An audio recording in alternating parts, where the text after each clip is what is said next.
This is the captain. We have a little problem with our entry sequence, so we may experience some slight turbulence and then explode.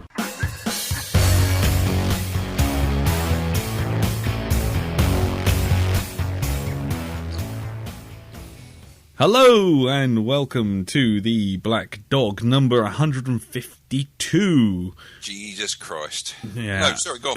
I was going to call it a bit misty out tonight, but you know, whatever fits. Play misty for me. There you go. Oh, play horsey for me. Play horsey for me. Yes. Anyway, as you can hear, the sound quality's gone a bit weird. Darren's actually probably a lot quieter than he usually is, which means that he's on Skype.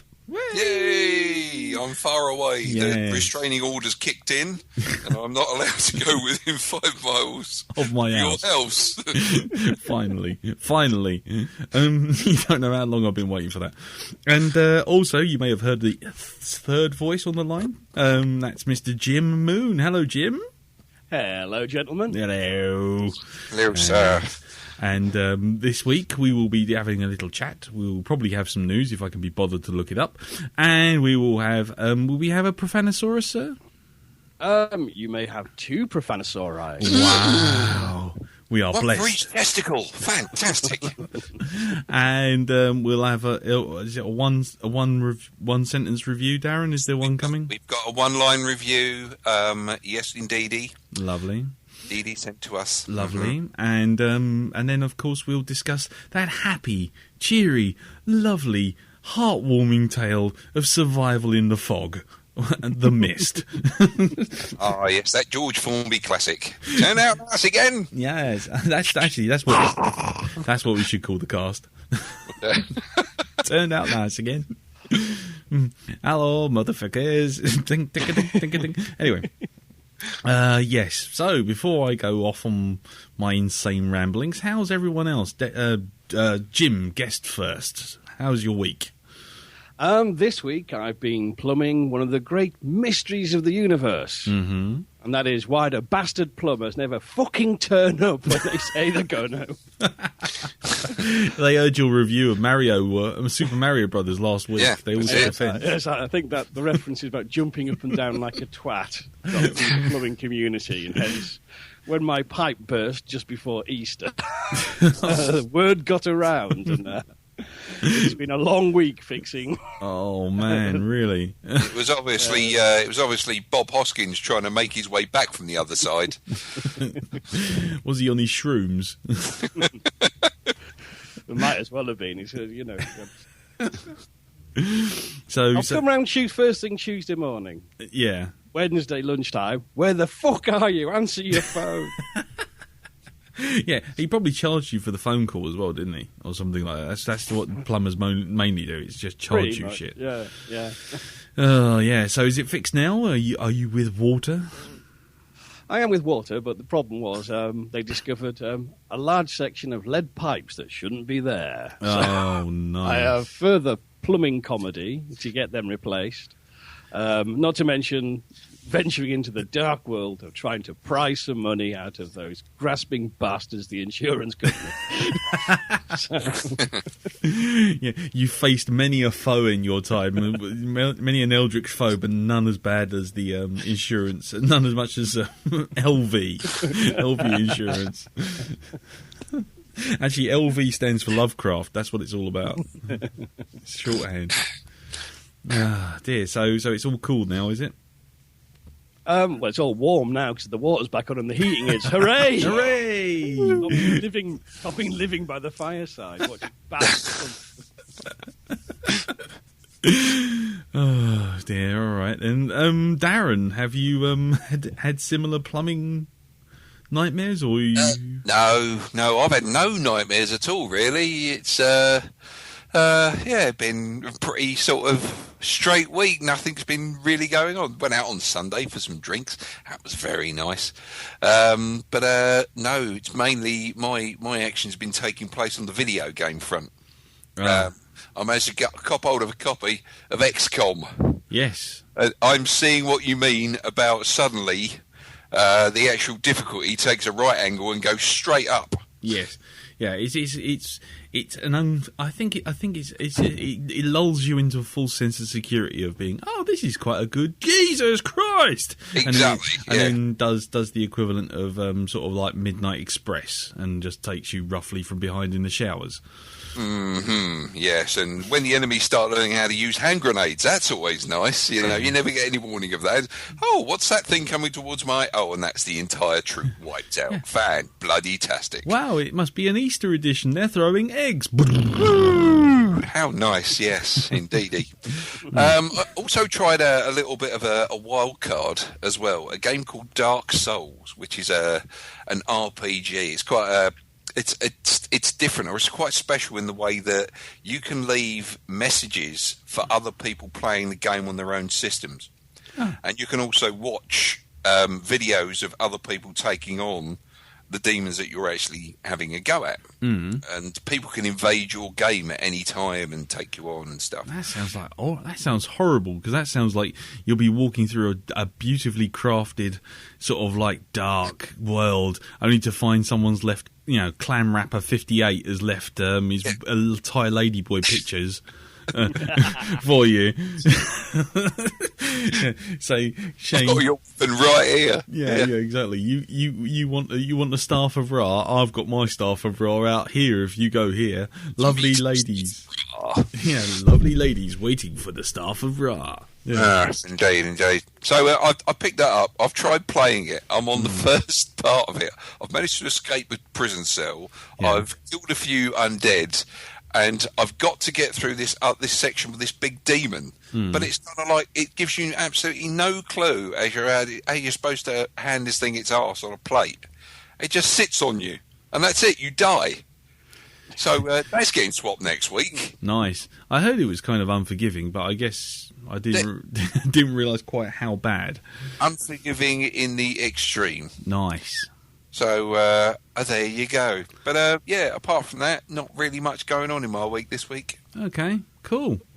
Well, that's a change from last week with 45 minutes of discussion about Deus Ex and Bioshock. Yes, indeed. Yeah, which I think non-gamers will be very happy about.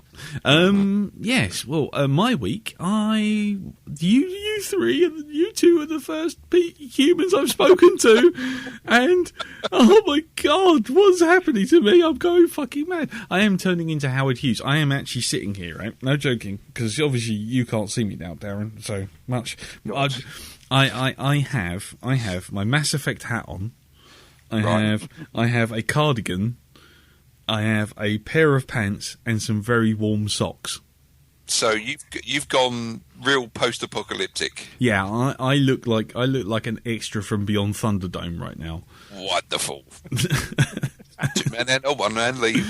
And the house is a spectacular mess. Yes. Yeah. I went mad with the steamer. That was good. Right. Yeah, I steamed the walls, which I was about to chronicle on the Facebook group. However, it all kind of went a bit awry because I didn't quite work out how fucking powerful this steamer thing was. And so I started off with sort of like steaming the walls and the wallpaper's just falling off by itself. Then I lost my paint scraper and I ended up using my credit card to take the rest of the wallpaper off. What? Yeah, it worked. It works a fucking treat. And then like I started to get to the bottom and I started scraping it all off. I'm thinking I'm doing really well here. And then I stepped on one of the heat pipes. Oh, fuck my old boots! Did I do myself an injury on that? It really did. It's like, and you know, obviously all over the steamer is like big yellow lettering saying "Danger, high pressure steam." You know, and obviously I stood on the plastic hose which was conducting steam quite nicely. Thanks very much, straight up my foot. So my foot's actually a little bit bandaged at the moment. And then on Sunday, I'm sitting there, and my brother says, "Oh, you should move your plugs. You'll be fine. You move your plugs. I'll leave all the stuff round." And so, what? He's going to get you to move your own plugs. Yeah, I did it. I've done them. Really? Them, yeah. And you're still here with us. We're not like, a Metcalfe Memorial or anything like that at the moment. Well, I would be. How did that fucking work? That's a bit of a fluke, isn't it? Well, I'll be honest with you. He did say that there was an electrician on call if I needed him. Right. But I did it, and I started doing it, and I'm thinking, great. But then I'm reading this little manual of how to move your plugs, right? And it says, and it's got like, oh, you got to drill into the wall, drill a little box into the wall, and then you got to chisel it all out. And one plug took me about 3.5 hours of just chiseling. Like, I felt like I was trying to get out of fucking Alcatraz. I was just literally just chipping away at this little tiny box. That reminds me of you. Sorry, Jim, what was that? This Shawshank Redemption. Gets back. Yeah. So we pin up posters covering up little square holes knocked in the walls everywhere. But then what happened?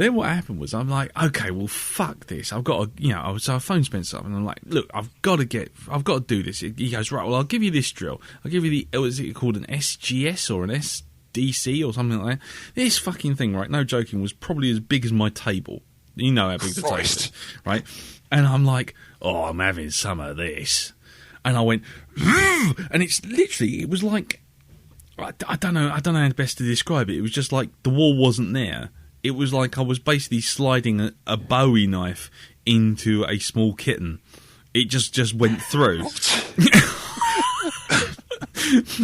I just went, oh, fucking hell. And the whole bit of the plaster of the wall just went crunch. The whole fucking wall just Christ fell off. almighty. So then it was a quick trip to home base to get some filler.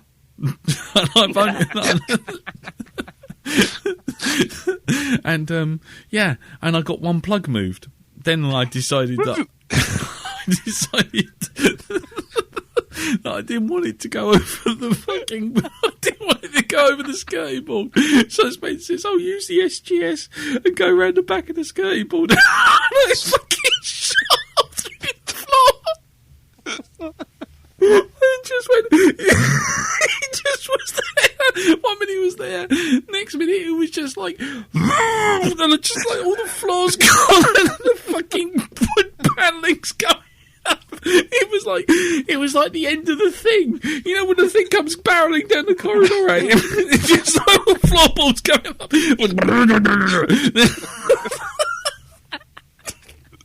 I'm like, oh shit, what have I done? I've killed the fucking carpet. I really wanted the plug yet. Oh god. So I called Spence and I said, I think have you got your electrician man's number? I think I could use it. And he came round and he did the other 8 plugs in like 15 minutes. It took me 4.5 hours to do one. And I fucked the carpet and I killed I nearly went through to next door using a drill. A 12-foot drill. Fucking hellfire. It cost me 40 quid in plaster just to put the wall back.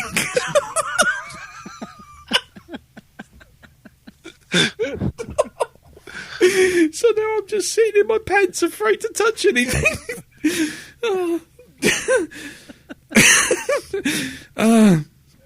And that's what madness does to you, ladies and gentlemen. This is why I didn't attempt to fix my water leak. I'll come. At least you got Lee round to do it for you. I'll come and do it, Jim. I'll come and do it. Yeah, it was quite funny. The electrician guy, he's like no Spence, so he comes round. He's gonna do them all, and he comes round and he just looked and he goes. He just looked at the place and he just went, fucking hell. And I went, yeah, Spence gave me the SGC. I said, or SDC or whatever it is. And he goes, what the fuck? You're supposed to use that to drill behind the wall, not through it. And I'm like, right, okay. And he goes, right, and how many plugs have you done? And I went, 1. You could just see on his face, he was like, oh, I've got to get a photo of this. I'm sure when I was out there making him tea, I'm sure he was taking photographs of it somewhere. Yeah, so I need a new hall carpet as well. Which is really funny, given that all the plugs are in the living room. How the fuck did you manage that? Well, one of the things was one of the power cables coming into the living room, which is the one I needed, actually comes in from under the floor of the hallway. So I thought, I'll get to that first, and that's basically the one that I drilled and turned into an episode of scene from The Thing. Yeah, and that carpet in the hallway, as you know, is a bit threadbare as it is anyway. It needs changing. Definitely. So it was basically like wrapping a flannel around an egg whisk. It was fucking. It was off. So it's like the world's strangest candy floss. Yeah, exactly. So I've tried to lay it flat, but it doesn't go back right. It hasn't gone back right. It just there's something not right about it. I think it's probably upside down or something. Just something's not right with that carpet anymore. But yeah. Hopefully Carol's not listening to this in Africa and fearing for what she might return to. I'm doing wallpaper next week. Really? Yeah, really. I'm going to give that a go next week. Right, okay. Jesus Christ, this is like that Kenny Everett thing, isn't it? The Reg thing is fucking DIY tips. But you say that. You say that, but I mean, I reckon if I can die like an escapee from The Prisoner, with the paper rolled all over me, like I was in one of those balloons. If you don't hear from me, I'll be sellotaped to the ceiling like something from Aliens. It'll be like this Han Solo Carbonite-esque sort of death mask. Yeah, something like that. That's what I'm kind of hoping. Well, at least it'll make a decent story. Yes, he will. We'll get a good laugh out of it on the podcast. That's great. Exactly. But I tell you what, though, if you want to take wallpaper off really quickly and you want to set fire to your foot, a steamer is really worth having. I tell you, an industrial steamer that really rocked. I was surprised how well that worked. I've got to say, the steaming my foot off isn't exactly the top of my agenda at the moment. Well, it wasn't mine either, but seeing as I've done it, I might as well keep it. But anyway. Right, so there you go. Apart from that, I've just been trying to keeping the kids entertained. So we went bowling. That was good. Then Lisa dropped the bowling ball on her foot. That was good. Lovely. So did you have to go down to the hospital for that one? No, then? Luckily it was a light one. All we had was screams for 20 minutes. But it was a bit like Big Lebowski. It was kind of like first day away from everyone. Yeah. I was sitting there and it was like suddenly looking at the kids, fuck it kids, let's go bowling. So that was quite cool. It's not too bad. It's Tuesday, but it feels like Thursday, and I've been, Carol's been gone for a week. Yeah. But, hey, it's okay. I'm not quite into eating sugar puff sandwiches yet. But I have to say I'm not far off, and I'm going shopping tomorrow, so maybe I'll just... Oh, Jesus. I'll make the final step. I'm stepping outside into daylight. Yeah. Just getting the kids to kind of roll me out the door would be great. So there you go. Anything else? Anyone else got anything to say? No. I did actually learn about a bloke who has perfected this form of sort of like pain diversion. I think he calls it battle chi, right? And it was a report I saw on the internet, and it involved him getting kicked in the nuts for 5 years to build up a resistance to the pain. All I could hear in my head was thud. Oh! Again. Thud. Oh! And then, it was quite funny. They had one of his pupils on who was going to sort of like show how effective this thing was, and he thought that he was going to go up against just a normal person, and then they brought on this fucking MMA cage fighter who was about 8 foot tall, and fucking he did him one in the throat, and it's like he's going to go down, but no, he actually survived. Yeah. He sounded a bit croaky afterwards, but he was fine. He still had a head and his shoulders and everything. Yeah. Well, I was going to say that reminds me of a story. I I saw on I think it was a chat show like Jonathan Ross or something like that, where a guy was saying like how he used some presenter was saying like how he used to have like all these kind of someone I can't remember, is it Jim Sterling or someone like the one who has the Circus of Macabre, where they sort of hang themselves up. Jim Rose. Jim Rose, that's it. Yeah. Oh, right, okay. And this Jim Rose comes on and does this thing, and the presenter says, "What are you going to do?" And he goes, "Well, I'm going to drive a nail through my cheek." Yeah, and everyone's like, "Ooh." And the presenter's like, "Yeah, well, this is going to be good. This is going to be great to see." And he puts the nail through his cheek. And he does this, and everyone's going, "Oh!" And the presenter goes, "Right, well, that's amazing. So, what happens now?" And apparently Jim Rose turns around and goes, "Well, I go to hospital because I'm stuck a nail through my cheek." I thought you were going to say, and that's when the screaming started. No, apparently that was the thing. You know, the presenter. I really wish I could remember who it was, but he sort of said, you know, there I was expecting some sort of magic trick where he would pull the nail out or something. But actually what he did, he just pulled it out and just basically bled all over the stage and said, "Right, now I've got to go to hospital." Oh, dear. Anyway, slightly distracted. There we go. I don't want to get on a tangent this week. You know, I don't want No, that's fine. That's fine. Copyright Mr. Dan Harmon. Anyway, right. But anyway, shall we have some news? Yes, let's have some. Yes.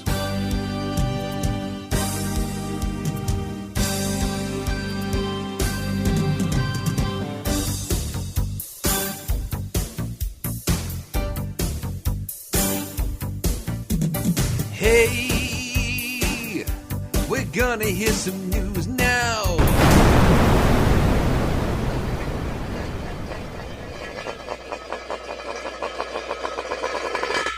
There's fuck all news. Hey. Yay! Actually, no, there is one piece of news which did feature on the Blackdog Facebook group, which you can find at facebook.com/group/the Blackdog Podcast. See, I haven't lost my marbles that much.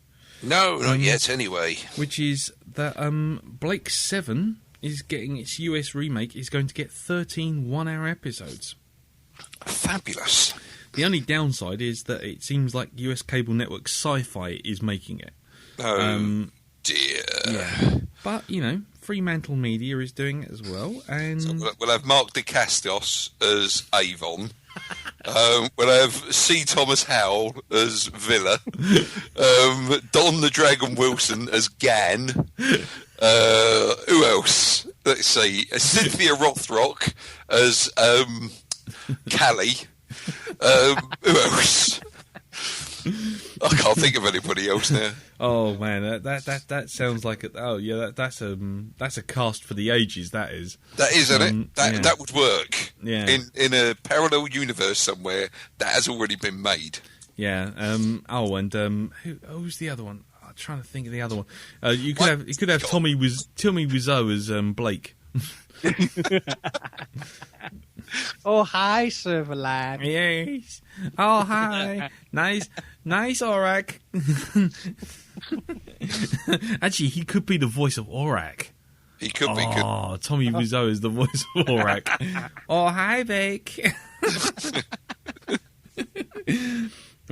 Yes. Going back to it, the new Blake 7 is set in 2136 and described as a revolutionary reinvention.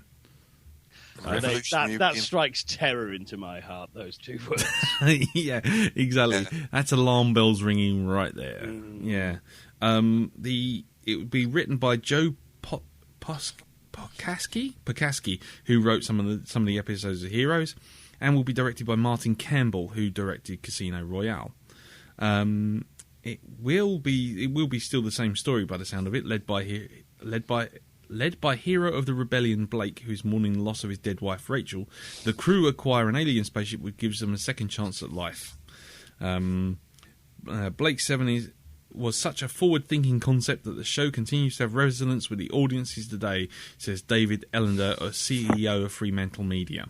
Its complex characters, gritty storylines, coupled with a highly talented team and modern production techniques are sure to appeal to both original fans of the show and new viewers. Do you think they'll shoot it like Battlestar Galactica, all shaky cam and shit like that? Oh yeah. They get the film crew from The Shield and just sort of like run into the middle of the room and just tumble about, sort of like doing cartwheels while filming the whole thing. I don't know what to make of this, to be honest, because even though I'm mocking sci-fi, but sci-fi did actually get Battlestar off the ground with but I don't know. Is it? I mean, who have you guys got more ties to Blake Seven than I have? Because I have to say I'm kind of a bit nonplussed by this. I used to be a fan of it when it was sort of like on during the 80s. What about you, Jim? 70s and 80s, yeah. Well, so I loved it as a kid. I did recently, when Mr. Dave Probert and Ian Wilson started doing Shake and Blake, went and watched the whole lot again and actually hugely enjoyed them. And this is very well written and quite clever, and it's got lots of interesting ideas. But the thing is, it was a quintessentially British sci-fi. Yeah. And this reboot isn't going to be, and that worries me. It's going to be knee-deep in American accents. And the other thing is, they're sort of saying, it's grim and gritty, and it's kind of, well, grim and gritty isn't words I'd apply to Blake Seven. It was grown up and adult, but it wasn't always grim and gritty. There's lots of stories where they visit weird colony worlds that have been left to their own devices for centuries and they've all gone wibbly wobbly and psychedelic 70s weird. And this whole it's grim and gritty, I'm just thinking, you're going to do a Galactic, aren't you? It's going to be people getting pissed up and shouting at each other in dark, sweaty corridors until we all fucking lose interest. Yes, yeah. You have to have at least one gratuitous soft porn scene every episode. Yes. Oh well, then it's not all bad. I mean, it's really, I don't want to prejudge it, but I will. But, but I'm going to. It's kind of, I'd be a lot happier if this was an English production with American money. And I'm sorry, that's a bias, I know, but it's one of those. It's kind of, I'm not sure Blake Seven will survive the translation in the same way as, when shows flip between the across the Atlantic, things get lost and it goes horribly wrong normally. Yeah. That's the pattern. Like who's the boss? What happened to Tony Danza, really? But, Well, Tina Turner sang about him, wasn't he? Tiny Dancer. Oh, God. Oh, God. Tiny Danza. Yeah, well, the obvious one that comes to mind when you talk about sort of like British properties with American money and American production, obviously, is the Eighth Doctor, and we know how that sort of turned out. Life on Mars, American Red Dwarf, Inspector Spacetime. It's just a catalogue of horrors. The Prisoner as well. Did anybody watch that? Yeah.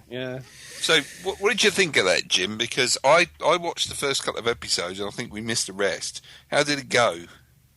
The thing with The American Prisoner, it's actually quite well done. They kept it short and didn't spin it out to be an ongoing series and kept it at 5 episodes, which I think was wise. But basically, it's not The Prisoner. That's the problem with it. It's a bit like The Prisoner. And it's kind of, you might as well have called it, this is a show inspired by, rather than a new version of. Yeah. But basically, I think, they had a good location, and what made it watchable for me was just Ian McKellen as number 2. Oh, yes. Nurse. Yes. Hello, number 6. Wibbly wobbly. Do you want some? Do you? I'm Andy. I can stitch you up like a fucking kipper. Yeah. Oh, hold on. I've just seen another piece of news. That's just dead. Oh, what? Oh, no. Yeah. Yeah. Yes, I'll stay away from the political rhetoric for today. I think it all got a bit heated yesterday on Facebook. Oh, it certainly did. Yes. Yes. So Captain America, Darren, you said you had some news. Yes. It's actually in production now, but there's one piece of casting in Captain America 2 which has taken me by surprise. I don't know about anybody else, but I would never have expected this actor to have been in a superhero movie at all. Pee Wee Herman. No, not at all. Roger DeCoste and Nookie. Well, they're in it anyway, but they're in Phase 3. Nookie turns Along up with as the Chuckle Brothers, because the budget apparently has got a bit shorter. So you've got the Chuckle Brothers, the cast from Rainbow, the toys from Play School. Nookie's turning up as Rocket Raccoon in Guardians of the Galaxy. Yes, indeed. But no, this piece of casting, of course, the film legend Robert Redford is going to be in it. Right. Really? Yes, Robert Redford. He's playing a guy called Alexander Pierce, who's a senior leader within S.H.I.E.L.D. Ooh. So it's kind of like, whoa, that's kind of a bit out of the blue, isn't it? Robert Redford, really, in a Captain America film? But all more power to them. I mean, I suppose that just goes to show how much money the fucking whole franchise has made so far. Yeah, you can get somebody in like Robert Redford to come in and play a role, or maybe he just needs his conservatory done. Yeah, probably. Yeah. I haven't got enough. I need a bigger one. So yeah, but apart from that, I mean, it's the usual crowd in with this one. Apparently, Captain America is going to be fighting alongside the Black Widow for quite a bit of this, which would fit in with his whole thing in the comics. But Samuel Jackson's back. Let's see, it doesn't say anything about Hawkeye. No, but I heard rumor, or at least there's a rumor on one of the news sites that the villain is going to be the Red Skull again. Well, I wouldn't be surprised if you know anything about Captain America. I mean, I've read some bits now with this whole Marvel graphic novel collection thingy. There's a whole thing about his granddaughter who doesn't know that she's the Red Skull's granddaughter, and there's a whole convoluted storyline with that. Talia al Ghul. Oh, sorry. Sorry. I don't know where that came from. Indeed. I wouldn't be surprised if the Red Skull did show up, because... The red shit, do you say? I said the Red Skull. Sorry, sound dropped out. I wouldn't be surprised if they did bring him back, because, well, as we know, he didn't die at the end of Captain America 1. He just got transported somewhere. To the fluffy bunnies or something. So... yeah, but who else have they got in there now? They've got, of course, the shitty superheroes in there as well. Batroc Zalipa. Yeah, exactly. What the fuck is that all about? See, the Blackdog influence goes far and wide, my friend, far and wide. We brought him to everyone's attention, and now he's in a fucking Marvel movie. Indeed. See? Obviously, the guys that make these films have been listening to our podcast and take directions from us. Fucking right they do. Because we're fucking good. But anyway, right. Next piece of news, which I'm just preparing the swear filter. Is apparently James Cameron's producer John Landau, is talking about the fact that Avatar 2 is going to be groundbreaking in employing motion capture technology underwater. Is that it? Yeah. So, oh dear. So once before they were saying that they could simulate water digitally and they could do this, that digitally, but obviously the performance capture that they were using in Avatar wouldn't work underwater, but now they've actually made the leaps and the bounds, and it does. And they can use it in a water tank, so they will be filming lots of stuff in a water tank underwater to put digital monkey smurf people underwater. So he doesn't actually end up with an avatar of a cod or anything like that then? No? This is it. It's the Adventures of Cod people. That's your new avatar you're being put into. Oh. It's a John Smith's tin. Yes, there you are. Well, if you want a frightening thought, Mm. are the oceans of Pandora where the neon water fairies from the abyss came from? Oh, fuck off, Jim. Jim, just by suggesting that it's actually happened, there is now an alternate reality which has just sprung into being where that is true. Oh, damn your eyes, Mr. Moon. Damn your eyes all to hell. Fucking hell. Or, better still, it's going to have the flying piranhas from Piranha 2 The Flying Terror, which was Mr. Cameron's first feature. It was indeed. Nice. Except, And we should never forget it. yeah, we should never let him forget it either. Yes. Yeah. While you're doing Ponzi acting on a boat in a digital water tank, mate, just remember you were throwing plastic fish at Christopher Lloyd. Lee, Yeah. I've just seen an even better piece of news. Go on. Okay, you're going to love this. Oh, Okay, go on. Jessica Lucas joins Paul W.S. Anderson's Pompeii. He's bringing out another film. Oh, why? Actually, you know what? I don't care. Let him make as much films as he like. It's digital film now, so it's no damage to the environment anymore. He's not using up the world's stock of celluloid. What a cock. What's he going to do in Pompeii? I mean, really, it's not a story that's worth telling, is it? I mean, it's happened. We all know how it plays out. It's like Titanic, but with a fucking volcano. Yeah, Well, just a bit. Pompeii might be the film that finally loses Russ Whitfield. As knowing Paul W.S. Anderson, he might be pillaging Mr. Whitfield's books. Oh yeah. Ooh, we get a crossover. Actually, you know what? Russ is probably the thought that W.S. Anderson is actually messing about in his little playground, of Roman history. I mean, you know, there could be sort of like he could be sitting in his little P.W.S. Anderson shrine and praying that they have a collaboration together. If you have a collaboration with Paul W.S. Anderson, Russ, I'd like to have an interview with him on set, using a chair and some tweezers And a bike chain. and a length of rusty chain. If you can arrange that for me, Russ, that'd be great. Yes, I think that's it for news. I mean, there's bits and bobs, but there's nothing significant. I think is probably the point. And as we know, you know, as soon as we stop this thing, as soon as we stop this fucking section, the instant that happens, usually someone suddenly goes, "Oh yes, and this is the end of Superman Returns," or something like that. Superman Men of Steel. Or something. I don't know. I've fucking lost the plot. I've been talking to the lampstand for the last 3 days. What do you want from me? What do you want from me, people? Why? Don't stop staring at me like that. Stop. Right. Sorry, I just misread something on Heineken News. I thought we had another piece of epic news there for a minute. Go I on. thought they were doing a Duran Duran biopic. As in the group, Duran Duran.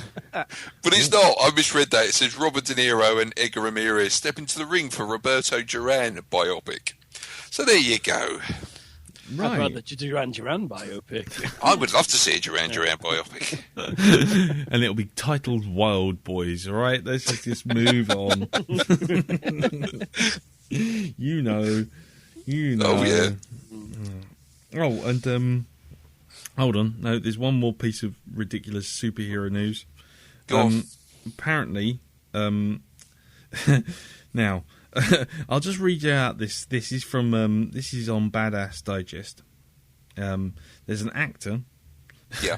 who on on the internet is known as Morris Chestnut, right? Is this? Are you reading out a shitty superhero? Is this? Well, it's not far off. It's not far off. So this, I'll just read Devon Faraci's article because it's easier. He goes, "How is Morris Chestnut for a real name? How is it a real name? It sounds like the name of a cartoon squirrel. It's just the most adorable name in the world. But Morris Chestnut is in fact a real dude. He's an actor. You probably know him best as Ricky from Boys in the Hood, where he gets shot dead. He's also in the up-and-coming Kick-Ass 2, and he might be joining the Marvel movieverse as the Black Panther. Or at least that's what everyone is speculating after Chestnut dropped some really decent chestnuts on Twitter. Where he wrote on Twitter, "It's time to get familiar with the Black Panther character." Then he quickly deleted that tweet.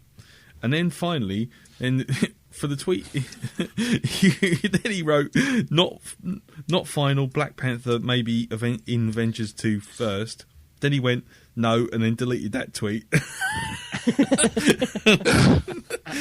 That's Morris Chestnut. And then he hashtagged Black Panther, and then he deleted that as well. Right. Yeah. Okay. So, I know this bloke. I've seen him before. He's I think his last big role was in the remake. Oh, right. But what a name, Morris Chestnut. But apparently he might be the Black Panther because basically he dropped about 5 hints on Twitter and essentially deleted every single... PR a heart attack. Yeah, and he's probably not going to be the Black Panther anymore because the silly cunt can't keep his mouth shut. Oh, dear. But anyway, so let's just hope that it's someone else now.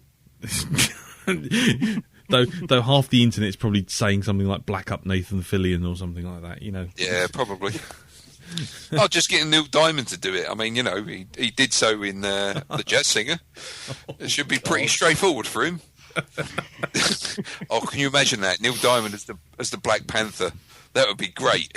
Black Panther the musical. Hey, I'm running through the woods now. Yeah, that would. I don't know. I think that's a bad idea.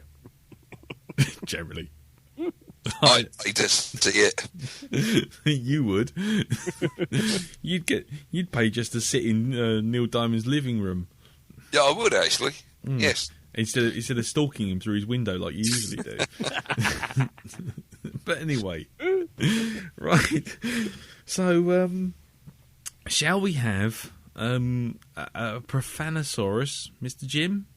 Indeed. Okie dokie. So, have not one but two. One is short, and the other one isn't. Right. Okay. Right. Well, Number one, the one I picked because it was topical. okay. Bigger mist. Noun. A heavy fog in Italy. Oh God.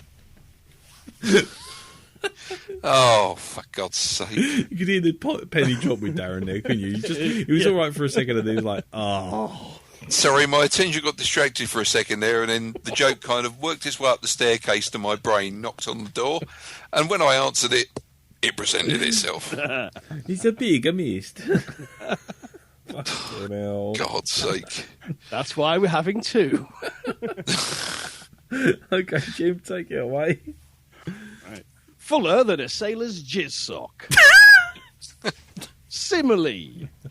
Descriptive of when something is filled to bursting, i.e. a post-Christmas bin liner, the 425 from Newcastle to Prudhoe, or Lawrence Fishburne's skin.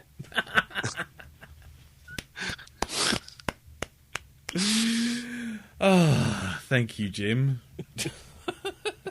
Dear, oh dear. Oh. Yeah, you do know one day, just one day, we're going to get someone actually pick up on all these Lawrence Fishburne gags and then play them at him, and then he's going to come round and basically kill us. He'd come round and eat us. So have you seen Hannibal? I think he has heard. It looks like he's been on a diet in Hannibal. Ah, there you go. It's either that, I've got the aspect ratio wrong on my telly. Yeah, Jim, it's 16:9, not 4:3, mate. Oh, Jesus. Mm-hmm. Lee, have you seen this movie? Oh, bold.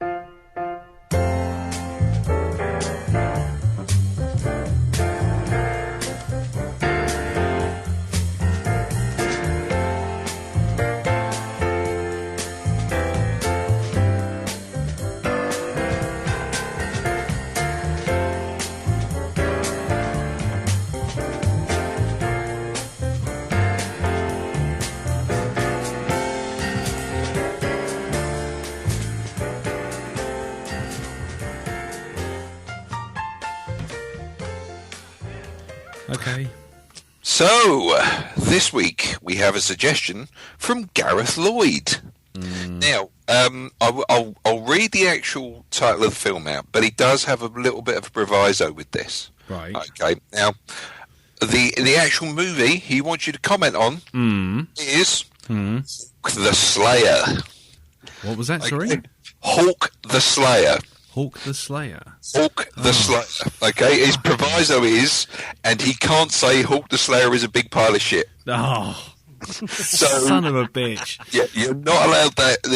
You're not allowed to do that, I'm afraid. Oh, So God. let's get the stopwatch. Okay. Let's, there we go. Okay, so whenever you're ready, 3, 2, 1, go. 30 seconds. Fucking hell. Oh, God. So I can't say it's a big pile of shit. No, you can't say it's a big pile of shit. 15 seconds. Okay. Come on, think about the depth of this film, the length of stuff it does. I'm working, I'm thinking, man. I'm thinking. 2 seconds. 1, 0. Okay, stop. Right. So, one line review. Go for it. I've got 2, actually.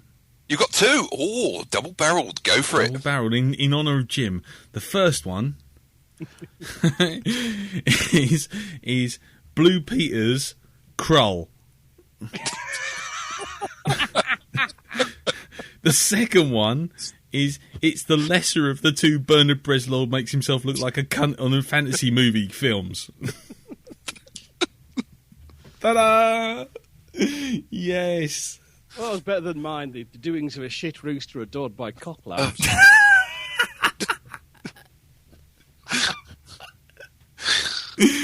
Nice. So, there you go, Gareth. You got 2 for the price of 1 there.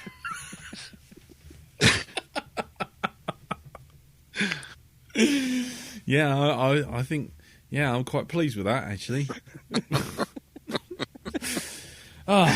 Still got it. My fingernails are 6 foot long and I store my own saliva in jars, but I've still got it. You can keep it. Yes. Okie dokie. Actually, fellas, I just remembered we missed some very important news. Go we on. did. Never mind what the cockheads in Hollywood are doing. There's very important news came out today. Yeah. Good friend of the show, Jennifer Williams, Yes. got a publishing deal. Yes. Copper Promise coming out from Headline next year. Absolutely, yes. Jennifer Williams, Senny Dreadful on Twitter, and one half of the box room now late lamented, and yes, she's been signed up for the Copper Promise, the trilogy, which means Yes. I'll actually get the second part because I've been We listening, will. fucking hanging on that. Oh yeah, congratulations, Jen. I know she's not always listening to this, as in she never listens to this, but one day she will, and we can point at this and someone will say, look, see, they congratulated you around about 40 minutes in. Brilliant. Thank you very much for reminding me of that, Jim. That's absolutely brilliant. Yes. So well done, Jen. Well done. And remember, all royalties, all royalty checks, for any inspiration I may have given you by drinking lots in a pub, greatly received at this point. Well, there you go. So, there you go. Raise a flagon for Jen. I was going to try and remember where her blog is, but I can't remember it now. And so I've failed miserably. But anyway, never mind. I'm sure people can find her on Twitter and say congratulations.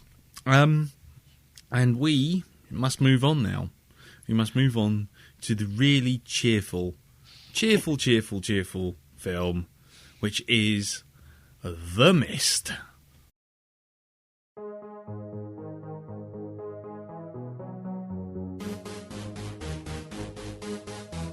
Roasted his bags. Roasted his bags. Roasted his bags.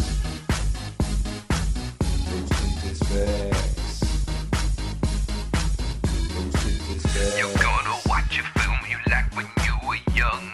Sticking in the player, then send feedback when it's done. Has it stood the test of time? A classic evermore? Or has the movie Lost in China cinematic bore.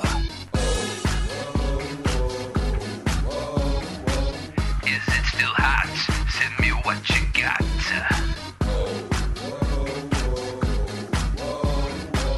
Is it still hot? Send me what you got. We'll read out your thoughts on this week's Rose Tinted Specs. We'll read out your thoughts on this week's Rose Tinted Specs. Rose tinted specs, rose tinted specs. Rose tinted specs, rose tinted specs. Oh my God, Colin Aberlin. So, The Mist. Right, okay. Oh, great start. I'm looking at Wikipedia and it says mist. It's a phenomenon caused by small droplets of water suspended in air. Perhaps maybe I should go for the fucking one that's the film. Well, on the Italian arpeggio, and very heavy, it is known as... Fucking Biv. What the hell? Oh, there you go. Mist, as in The Mist, the film. There you go. Directed by Frank Darabont. Screenplay by Darabont, and it was also produced by Darabont. I think he also made The Tea as well. Based on The Mist, a novella by Stephen King. Starring Thomas Jane, Marcia Gay Harden, Laurie Holden, Andre Braugher, Toby Jones, and William Sadler. The film was released in November the 21st, 2007. I think that makes us the most current movie we've ever reviewed, isn't it? Or was that Spider-Man 3? I can't remember. Anyway, it was a budget of 18 million. It made in the box office 57 million. The movie, the director Frank Darabont first read the story in 1980 in the Dark Forces anthology, and originally expressed an interest in directing a film adaptation for his directing debut, but instead he ended up filming Shawshank Redemption, also based on another King novella. In October 1984, after completing Shawshank, Darabont reiterated his interest in filming The Mist, but did not immediately follow through with this, instead directing in 1999 The Green Mile, another Stephen King adaptation. Darabont eventually set up a first-look deal for The Mist with Paramount Pictures, having been entrusted the film's rights by Stephen King himself. By December 2004, Darabont had said that he'd begun writing an adapted screenplay of The Mist, and by October 2006 the project moved to from Paramount to Dimension Films, with Darabont attached to direct and actor Thomas Jane in negotiations to join the cast. Director Darabont chose The Mist after filming a load of straighter dramas, his quote, and he wanted to make a very direct, muscular kind of film. Darabont conceived of a new ending and translated the novella to the big screen. Author King praised Darabont's new ending, describing it as one that would be unsettling for studios, and King said that the ending was such a jolt, a wham, it's frightening, but people who go to see a horror movie don't necessarily want to be sent out with Pollyanna endings. Darabont described The Mist as quaint in its elements of monsters and fear of the unknown compared to the contemporary popularity of films like with torture porn. The director saw The Mist as a throwback to Paddy Chayefsky and William Shakespeare, explaining it's people at each other. He highlighted the element of fear in the film and how it compelled people to behave differently, and Darabont said, how primitive do people get? It's Lord of the Flies and just happens to have some cool monsters in it. He drew parallels to Twilight Zone episode Monsters Are Due on Maple Street and the 1944 film Lifeboat. I'll leave the rest of it because there's lots of little twiddly bits of trivia and stuff. The critical reception, though, was generally good. The Mist received 73% approval rating, over 139 reviews, and on Metacritic it received a score of 58 out of 100 based on 29 reviews. James Bartonelli wrote of the film, "The Mist is what a horror film should be. Dark, tense, and punctuated with just enough gore to keep the viewer's flinch reflexes intact. Finally, after a good list of failures, someone has done justice in bringing one of King's horror stories to the screen. Though definitely not a feel-good movie of the season, it's a must-see for anyone who loves the genre and doesn't demand torture porn from horror. Roger Ebert, who recently passed away, was less positive, however, writing, "If you've seen the ads and trailers suggesting that horrible things pounce on people from The Mist, and they make you think that makes you think you want to see this movie, you would be correct. It's completely made of horrible things pouncing on people. If you think Frank Darabont has equalled the Shawshank or Green Mile track record, then you are sadly mistaken." Whereas Bloody Disgusting, the horror website, ranked the film as number 4 on their list of top 20 horror films of the decade, in an article saying, "Scary stuff works extremely well, but what really drives this one home is Darabont's focus on a divide that forms between two factions of townspeople, the paranoid Bible-thumping types and the more rationally minded, decidedly left-wing members of the populace.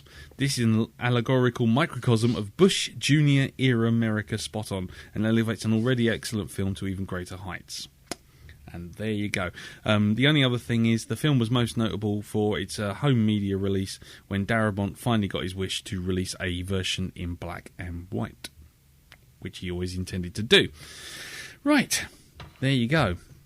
So I think we'll start with Jim as our guest. And say, sir, what did you think of The Mist? Well then, now I have to come clean. This was the first time I'd seen The Mist. Appalling, I know, but it was one of those things. I mean, it didn't come to a cinema near me, and then it came out on DVD. But then I heard that Frank Darabont was doing this black and white version, which I waited for, and I think it only came out on Region 1. And then I was into that limbo of kind of, well, I'm buying a Blu-ray player, so... and it sort of slipped through the cracks. Now, last year, I happened to see it on TV while I was in America. Oh, right. And I started watching it. But unfortunately, that was the night before we were due to fly back, and I had to be up at stupid o'clock. And I got about half an hour in, and my eyes were sort of, this is really good, but I'm really knackered, and I really should go to bed, because tomorrow it's going to be, I'll be up for like best part of 24 hours with a long-haul flight and getting back to Blighty. Yeah.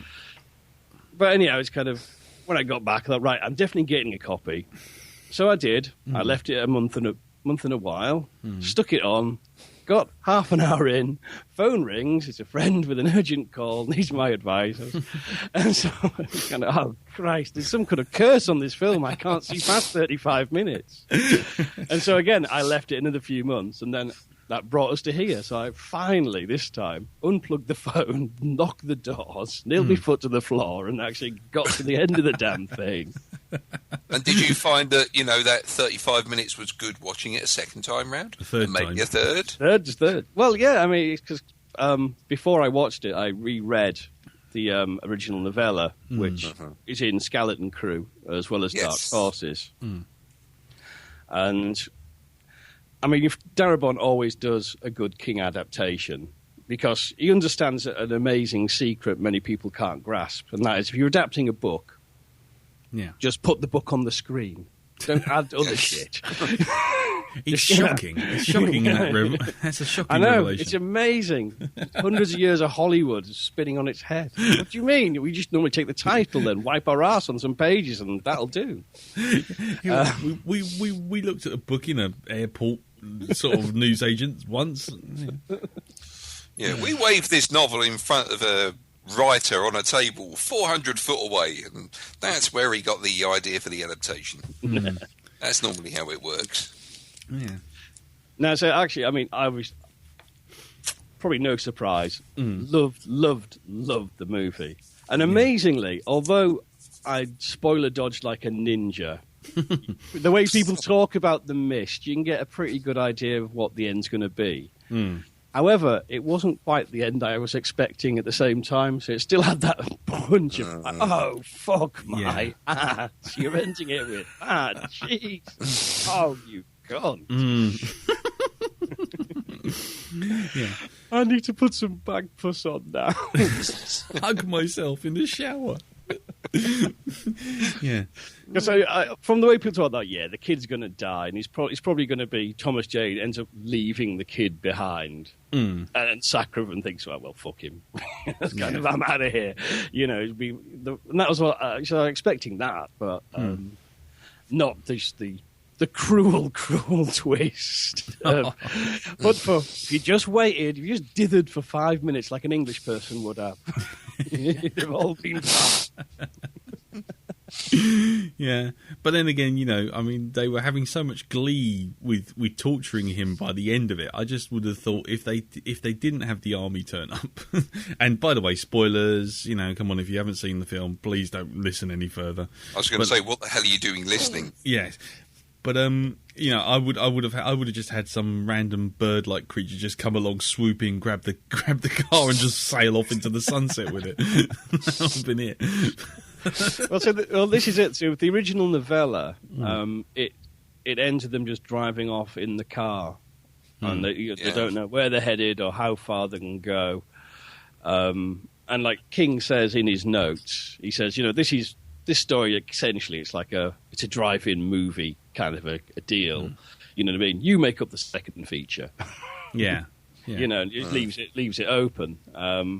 Whereas I think the ending Darabont gave it is a stroke of evil genius. Yeah, and it totally wipes out the need for a sequel, which if they'd just driven off into the mist on their own, there would have been a sequel. Would have been up to Mist Part 5. Yeah. The Kangaroos Cometh or something, take the video. Yeah. The revenge of the bean monsters or something like that, or tentacles. But yes. So how did you find the rest of the film? I'd say there's a few things I think the book does better. One is that the evil crazy lady in the book is an old evil crazy lady, and I think that works better than the kind of younger, uptight nutcase Darabont has. Yeah. But then I think he probably felt having an old witchy lady was a bit too cliche, maybe, to put on screen. Yeah. But the other thing is, I think the book has a longer time frame. It's kind of set over they're in there for 3 nights. Yeah. Whereas the book compresses it, and it's kind of slightly the dynamics lose a bit of believability. The way kind of people slowly start losing it and then just drifting towards yes, let's sacrifice things to anything in the mist, anything to get us out of here. Yeah. But that's nitpicking, to be honest, because I think you can tell because so much of the cast turned up in The Walking Dead, he obviously was very happy with the ensemble he gathered here, and they do all bounce off each other really well, and it's apart from a few minor tweaks, it is the novel on the screen. Yeah.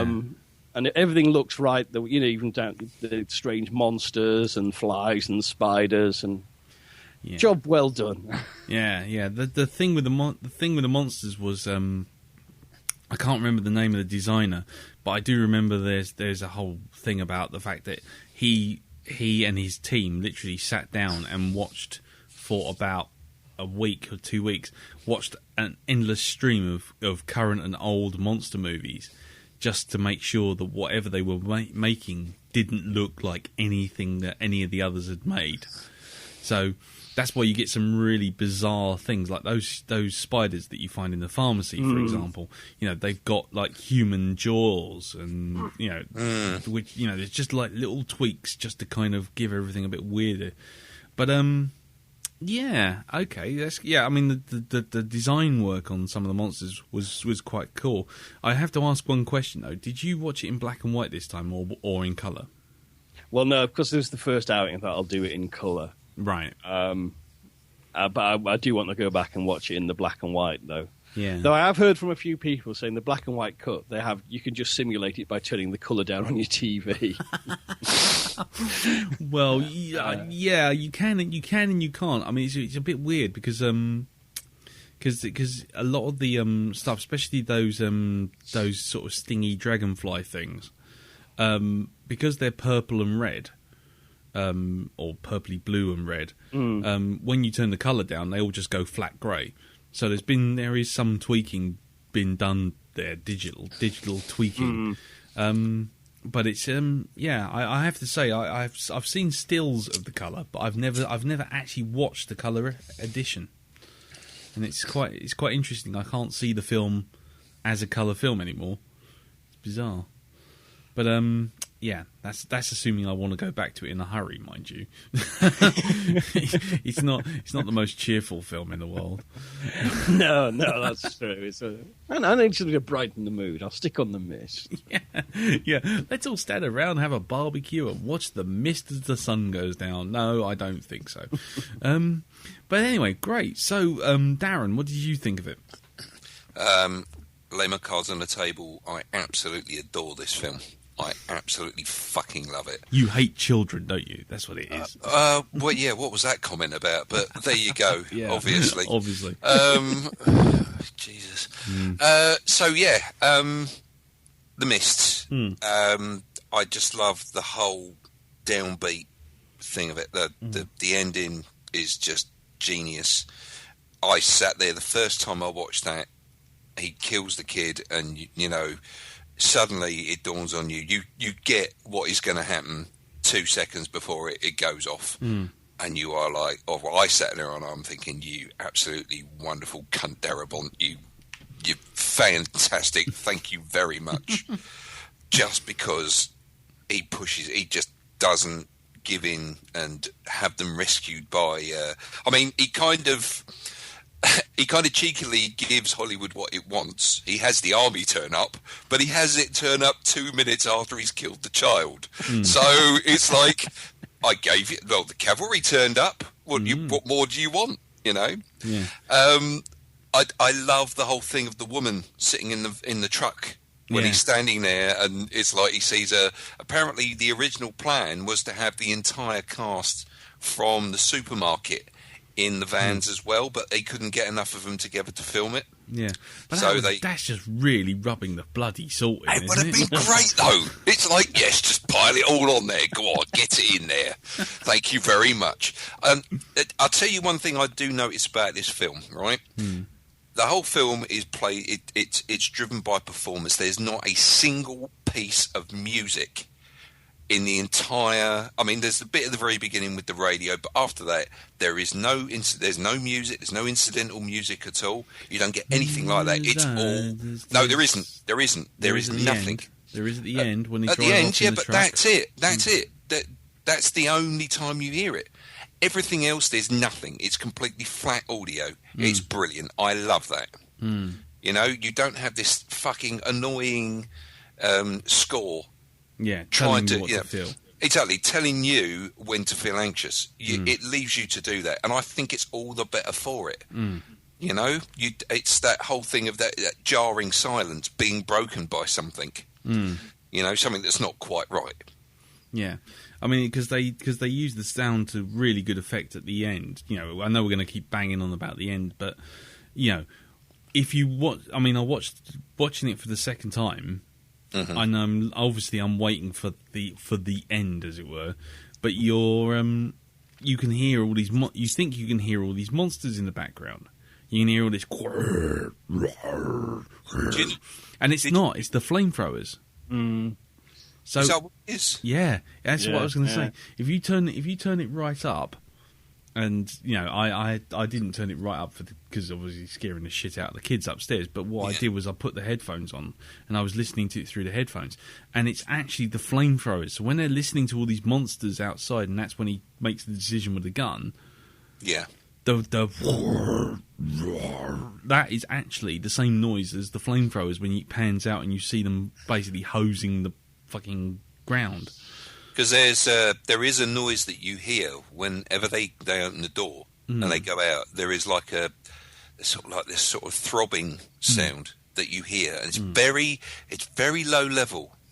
It's very sort of in the background, and if you listen carefully for it, you can hear it. And you might think, oh, that's a bit of incidental music. It's like, well, it's not. It's actually just a noise that they put in there. Yeah, just to, You know. Yeah, just to kind of deaden any sound and make that mist seem even more imposing. Indeed. Yeah. You know, I love the performances in this as well. I love that bit at the beginning when you've got Thomas Jane and you've got Brent Norton standing there talking. And there's that sort of uncomfortable, understanding silence between the pair of them, you know, and then they're like, right, okay, well, I'll see you later. It's stuff like that. And one of my favourite characters in that was Toby Jones's Ollie Weeks. I love Ollie Weeks' character. This sort of like this happy-go-lucky, or what seems like a happy-go-lucky shop assistant, turns out to be this fucking crack shot with a gun.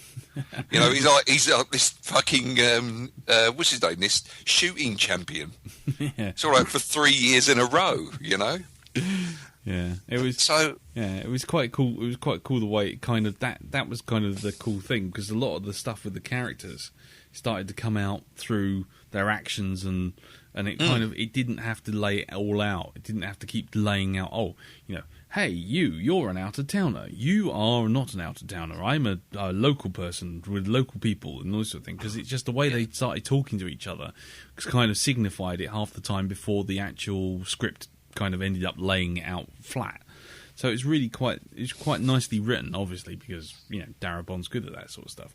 yeah, he's a great director as far as I'm concerned. He's fantastic as a director.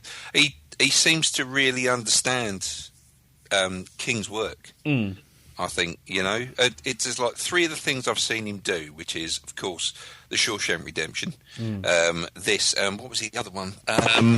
Green Mile. Green Mile. Green Mile. Again, you know, that's a very effective piece of television. You know, he gets people some great performances out of the people he's got there, especially Michael Clark Duncan. Don't leave me in the dark, Mr. Jingles. Yeah, indeed. I mean, come on, I defy anybody not to feel the tug of the heartstrings with his character when it's sort of like, you know, it's kind of like, oh, don't kill him, please. Even though you know it's going to come along and, you know. Yeah, but I can't get past just taking a detour, because obviously we don't want to go on tangents. But no. But just taking a detour, I have to say I can't watch the Green Mile now without seeing the Simpsons parody when Homer's in jail and he walks past a Michael Clark Duncan style character and he goes, "Boss, come here, take my hand." And he goes over, and Homer goes over and takes his hand, and then all of a sudden the bloke leaps through the bars, grabs him by the neck, and he goes, "I kill you where you stand! I kill you!" Fantastic. I'll tell you one other person I really enjoyed in this as well. Let's see, what's her name? Frances Sternhagen, Yes. who plays the old school teacher. Just for that one bit where she throws a can of beans at the religious nut or something. She's like, "I've got plenty more where these come from, you fucker." Yeah. It's quite funny, because that's actually a nice little gag when all the religious, when the mob start to besiege them to try and sacrifice the kid, and then Thomas Jane pulls a mop, and then the teacher pulls something else, and then you suddenly see Frances, I can't remember her surname, but she picks up a tin of beans. You see her pick up a tin of beans. It's like she's going for the peas for a second time round, or whatever it is. She's a dead shot for that.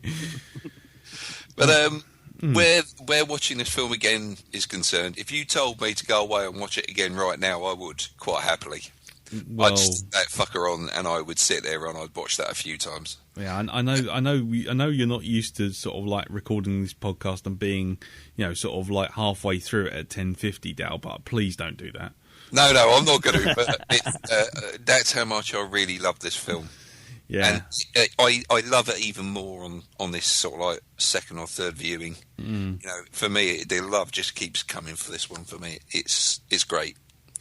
Yeah, I mean, I have to say, for my viewing, I have to say, the first time I watched it, I absolutely adored it. I think it's a brilliant little pressure cooker bottle episode of any sort of thing like the Twilight Zone. And obviously reading the King novels, I used to love all those kind of things. And every Christmas, my nan would just buy me a new one, and so I had stacks of Stephen King stuff.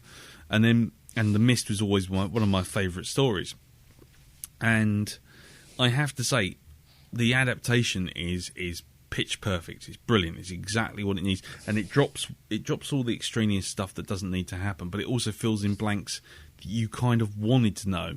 So, for example, like, you know, in the book, it's kind of assumed that David Drayton's wife is dead because she was in a house with basically open windows, you know, because that tree came through the window. But the fact that he goes looking for her and then finds her, so it's all just little little bits like that just kind of fill in the blanks. But, you know, as I said, I think when we were talking about In the Flesh a couple of weeks back, it's like there's something about the mob mentality thing. I don't know whether it is watching too many episodes of Simpsons or, you know, seeing this kind of weird human experiment where people were just like stuck in a box for 6 weeks and then suddenly go bonkers and turn on each other. Yeah. But it's like I found that ever so slightly irritating. Because as Jim, as you pointed out, it's like the timescale has gone from like 3 or 4 days down to literally 2 nights, and it's over and done with. Hold on, you're forgetting this. We're talking about big fucking spiky creatures. We're not just talking about people being trapped in a supermarket. You know, it's not every day you come across spiders the size of. No. I mean, fucking. It's like, you know, that's going to turn people a bit quicker than the normal circumstance of being trapped in an area. I know, I understand that, and like I say, I'm not really beating the film to death with it. I have to say, I understand where it's coming from story wise, and I also, like I say, I've read the novel, and I do like the film. I liked it on the second watch as well, but I do find there's this thing where it's kind of like it feels like it's having to turn everyone with expediency. I mean, literally, Drayton comes in after that whole thing in the pharmacy, and literally comes in from the pharmacy, lays down, falls asleep, wakes up, and everyone has turned. And it just kind of compresses it a little too much for me to make it kind of hang. You know, 1 minute, one minute they're all sitting there going, oh, you know, she's a fucking crazy lady, and then they go out, they come back, he falls asleep, he's asleep for like 2 hours or 5 hours or something like that, and then he wakes up and then everyone's going expatriation or expurgation, and it's like, hold on, when the fuck did that happen? And you know, especially you know, I can understand some of the weaker minded ones, but it's just like, you know, when you suddenly seeing like some of the characters who you previously thought were kind of pretty level headed suddenly going off. But that aside, I mean, that was only a minor niggle. But that aside, I have to say, I this time round I enjoyed it more because I found myself almost not so tense. Does that make sense? It's like no. So you could. So it's like you're.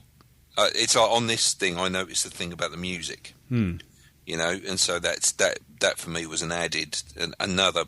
More plus points in its favour. Yeah, I mean, I think it's because I knew how it was going to play out that I wasn't sitting there going, "Oh fuck, how are they going to get out of this? How are they going to get out of this?" I mean, I know where it's going to end, so I felt a little bit more calm with how it's going to play out, and at least able to appreciate it a lot more.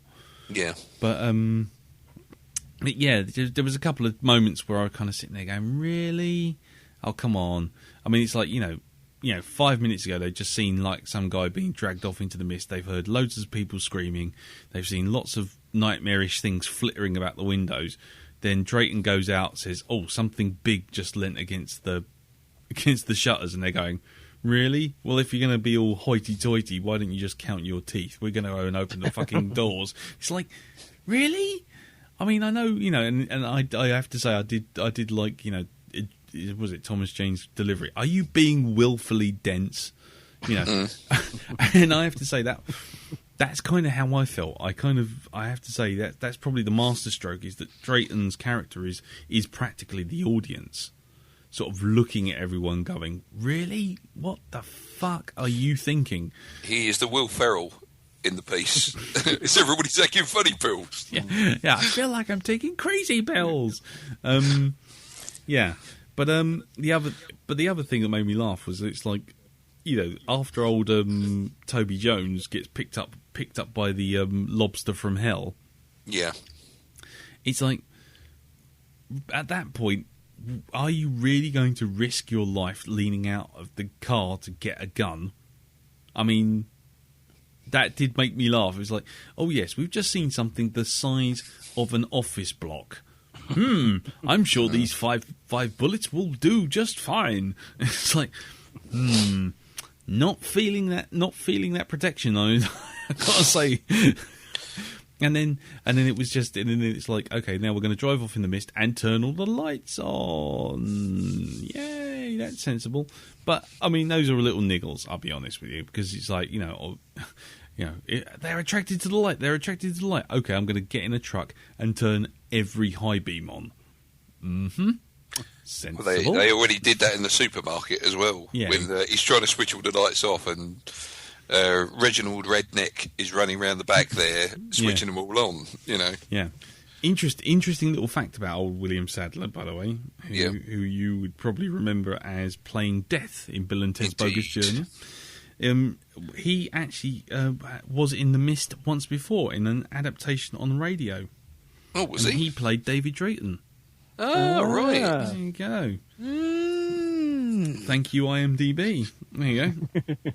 I mean, but overall, I have to say, as a horror film, it's probably one of the few that I think is genuinely a horror film.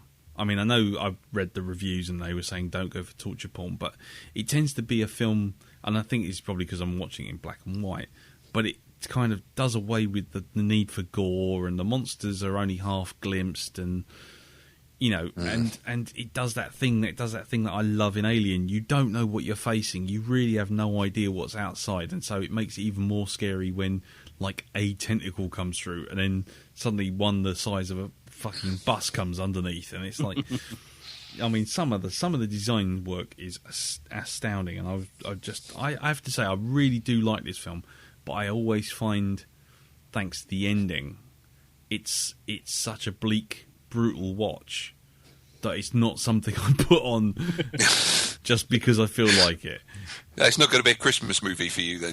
No. Sit there eating turkey. Nan's asleep in the corner, and then I know. Let's see some tentacles rip a bag boy in half. Yay! Let's watch a man shoot his own son in the face. and that's the worst bit. It's like there's this kind of weird manic glee to that ending. It's like you can't just have him shoot his son, but his son, while he's asleep, his son actually has to wake up and stare at him when he gets shot. It can't just be like waiting there screaming and get taken away by monsters. He has to have the army turn up, and they just have to be ferrying along the woman that was left in the first place, and she has to be looking at him. I mean, it couldn't be any more of a sort of nightmarish dream if he was sort of like late for his midterm tests and his pants had fallen down. You know what I mean? Well, they could have taken it a step further, right? With two things. One, again, with the cast from shit in his eyes. One with the cast from the actual people in the supermarket all surviving and being pulled out in the truck. But the bit where he finds his wife, how about her falling over and exploding in a shower of spiders? There you are. Yeah, why not? I mean, and then not only that, but then he finds out that that he's I don't know, that his car's only got 3 tyres, or that his AA's due. I don't know. I mean, he just felt like it was so gleeful in a way. It was really torturing him at the end. I mean, he could have had an itchy crotch or something as well, so scratched himself as the corpses of his people inside the car are slumping down. He's scratching his cock, and suddenly all these people drive past. Oh, weirdo.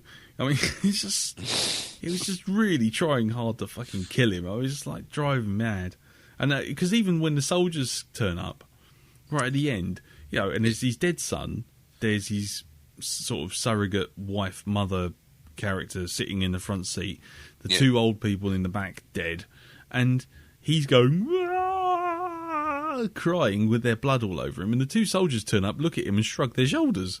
It's like, hey, what's his problem? Yeah, what's his problem? He's like, I fought a couple of spiders.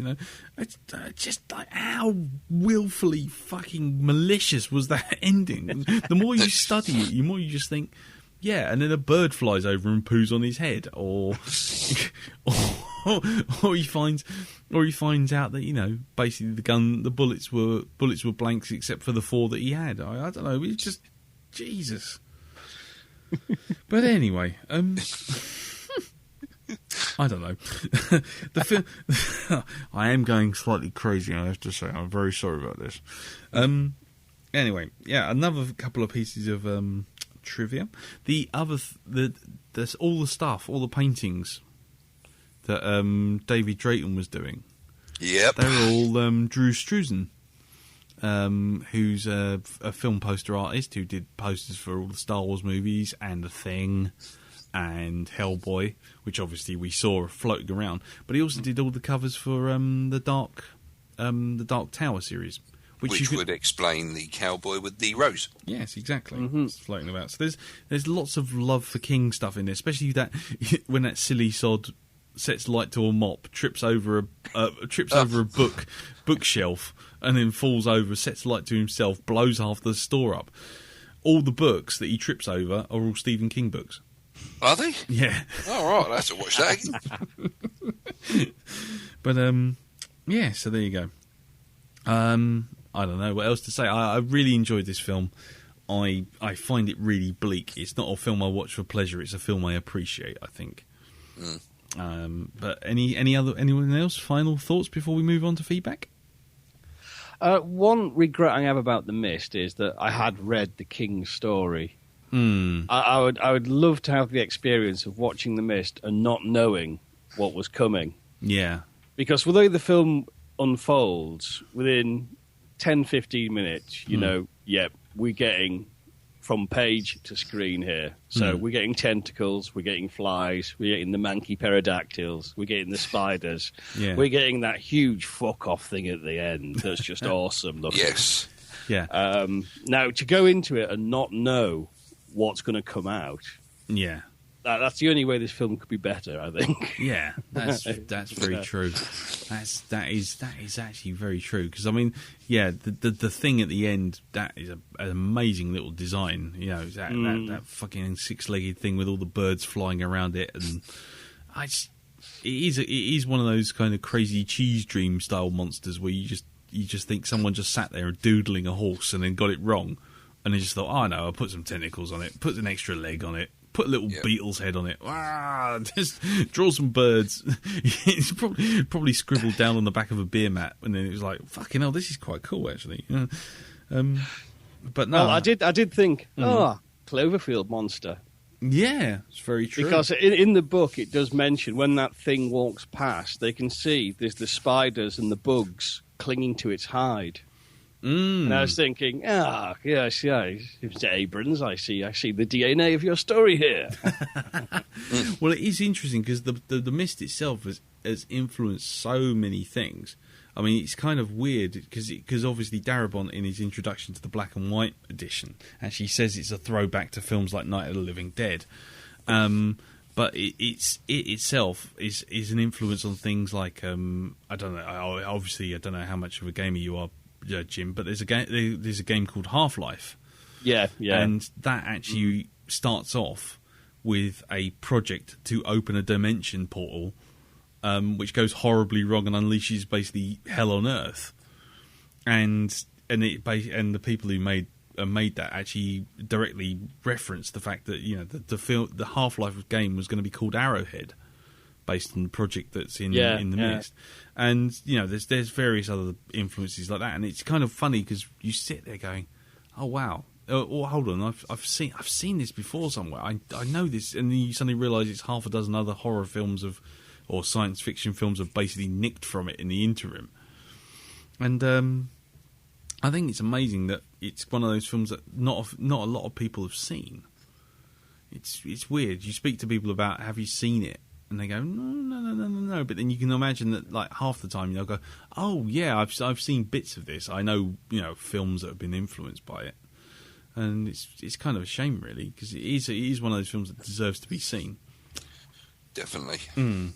But I'd be interested to hear what you think about it when you watch it in black and white, though. Definitely, because it does change the film slightly. It does make it feel a bit more 50s Invasion of the Body Snatchers. Them and what's the other one that I kind of leapt straight to mind was DIY Disasters. No, yeah, go on. I did actually watch it in black and white this time, and I found the whole black and white thing to be a bit like 3D, as in, you know, I noticed it to begin with, but after a while, it kind of just didn't matter. It was like I was that engrossed in the story. Did you find it added or took away? Because, like I say, I've never seen it in colour. I watched. It's just kind of like I went to see how it felt. You know, I specifically looking at it to see if it made me feel any different watching it. Some of it looked like it could have been straight out of a movie in the 50s, but like I say, after a while, it didn't matter. It's like I loved the story that much. Yeah, it just kind of like any other kind of special gimmick that they use for a film these days. Like 3D is like, okay, we've seen the 3D effect, and suddenly the brain compensates for that, and you know, you don't notice it after a while. I didn't anyway. Because it's quite interesting. Because I was looking at the making of the Monsters effects documentary on the other disc, the colour disc, and it's quite interesting to see some of those monsters, and you think that looks really goofy. I mean, because you see, I'm seeing it in bright and gaudy colours for the first time and thinking, really? You're scared by a bright yellow spider? Okay. And the pterodactyl looks like a great big flying turd because it's kind of that sort of browny grey kind of thing going on, and the dragonflies all sort of blue and purple and grey and orange, and it's just like, wow. It's like a Technicolor nightmare. It's just like, God almighty. And so seeing it in black and white kind of knocks that back a bit and makes those effects work better, I think. But, you know, that's just me, I guess. I'm going to clip my toenails. I'm going mad. Mad, I say. Right, well, anyway, last thoughts? Anyone? Before we move on to feedback? No, I think I've said all my piece, really. Cool. And you, Jim? Yep, The Mist, wonderful. I'll be watching it again in black and white. Good man. A bit again in colour, and enjoying it many times more, I think. Well, that's very good. That's very good. Okay, then, well, what we'll do is we'll move on to feedback. Now, you said you had some from Laura, Darren. Do you want to get that? I've got a text message from Laura with some feedback on it. Okay. I shall just read that out now. Let's just pull that up. Bear with me, caller.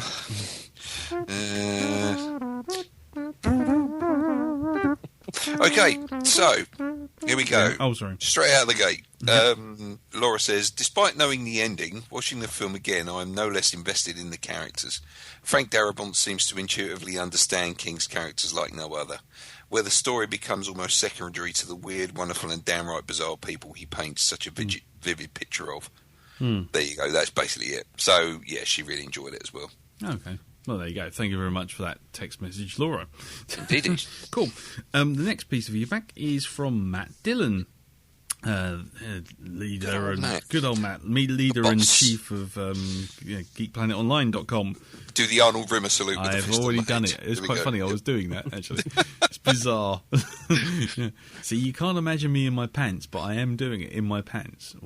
Stop it now! Oh my God! With my Mass Effect hat on. Not enough mind bleach. And my fluffy bed socks. Anyway, right. Chris Johnson, there's your next animation challenge. Yeah. Oh, Jim, what have you unleashed upon the world? Well, he's either that or he's doing Hawk the Slayer and trying to put Blue Peter's Krull along the top. To quote Thomas Jane from The Mist.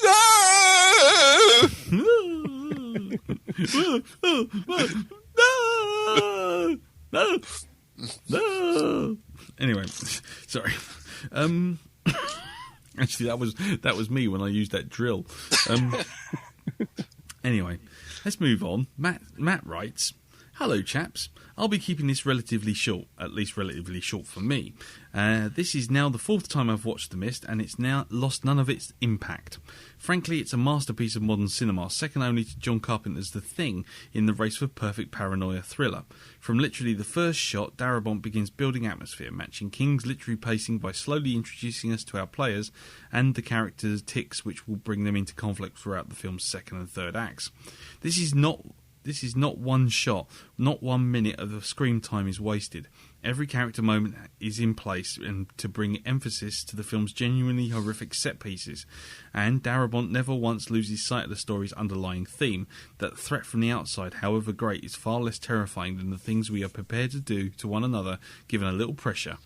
4 viewings in and I still spend every minute completely wrapped. Every time I watch those last 15 minutes, my heart threatens to fracture my ribs, I swear to God. Special praise, I think, must be singled out for Christoph Lambert cosplayer Thomas Jane. His David Drayton is perfectly pitched. He is our emotional window into this world, and never once do we question his motives. Never once do we find him less than sympathetic, something which is critical for Darabont to pull off that ending. Sweet Membari Jesus. Jane should win every conceivable award for that final scene. Seriously, even a Mobo and a Sportsman of the Year. His performance encapsulates raw anguish at its most guttural and breaks me with every viewing. Well, that's about it for me. Really looking forward to hearing everybody else's opinions on this one, especially His Grace Sir Jim, Lord of the Moon, for whom I understand it's his first viewing. Cheers, Matt. There you go. Thank you very much, Matt, and hopefully, Cheers, dude. hopefully Jim's viewing has appeased you. Yeah, I must admit, Thomas Jane, I don't think has ever been better in this. I mean, I always had him marked down as a sort of if wet Aaron Eckhart, but in this, he really is that. He really is that good. I think his performance is really solid. Yep. I have to say the hysterics and histrionics of the religious leader, Marcia Gay Harden, Mrs. Commodi. That's a little bit over into farce. But then again, as you say, Jim, it's like she's supposed to be an older lady rather than sort of like a middle-aged lady, and so it does lose it a bit there. But no, that's cool. Right, thank you very much for that, Matt. So the next piece of feedback is from Gareth Lloyd, who's probably no longer listening after the way I talked about Hawk the Slayer. But if he is, hello, Gareth. So he writes, "Hello, Lee and Darren, and Jim, if you've managed to nab him. Now, when I first saw The Mist, I went mad for it, recommending it to family and friends, loving its bleak atmosphere. But when you said on last week's show that it's a movie you would be doing, I realised I'd only seen it once, so went the DVD for another watch. So, it's a good, solid movie, nicely directed with genuine sense of paranoia and a real oppressive atmosphere. The acting is pretty good, and the creatures are a great mix of recognisable and alien features, and the dialogue is often quite bleakly funny. There is a genuine surprise, like when Norton's party leave and then they don't turn up again. It's a pretty brave move. Now, I do have a problem with how quickly people start following Commodi, up to the point of being ready to sacrifice a child after just 2 days. Sorry, but generally people are a far bit better than that, and I'd like to think that they would take a considerably larger amount of time before they start to fall apart to that extent. Now, I have a slight problem with the ending. Now, bleakness is fine, but the fact that the mist is clearing so quickly and the army turning up during seconds after Drayton shoots everyone, it just seems a bit gratuitous. For myself, it would have been much better to have the film ending with the shootings and Drayton left alone in the mist, not knowing what's going to happen next, and then fading to black. It does feature one of my all-time favourite movie moments, though. The part when they're driving along and they feel the pounding footfalls and then see a giant spider dinosaur creature thing. It's just awesome. Jaw-dropping moment that, combined with a brilliant score, makes a haunting and beautifully strange scene.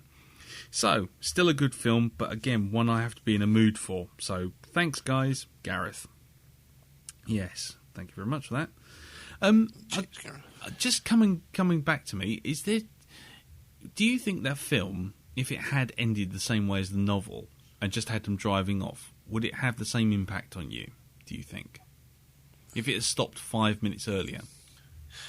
I think the ending itself is it's kind of like it's kind of like asking it about The Empire Strikes Back, isn't it? You know, if you didn't have that scene with Vader in it revealing who he actually is, would it be the same film to you?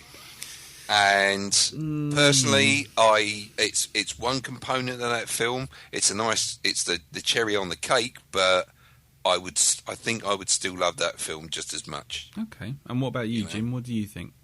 I think I would like the film pretty much, but it's just that final twist is such a smack in the chops. Yeah. That is a genius way of ending it.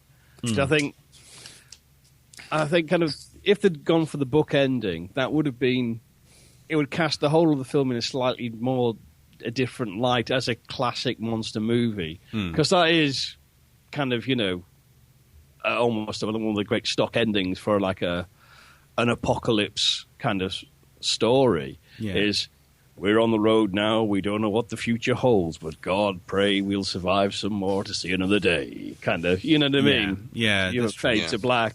Whereas that just the cruelty of kind of, we're fucked, just bang bang, oh shit.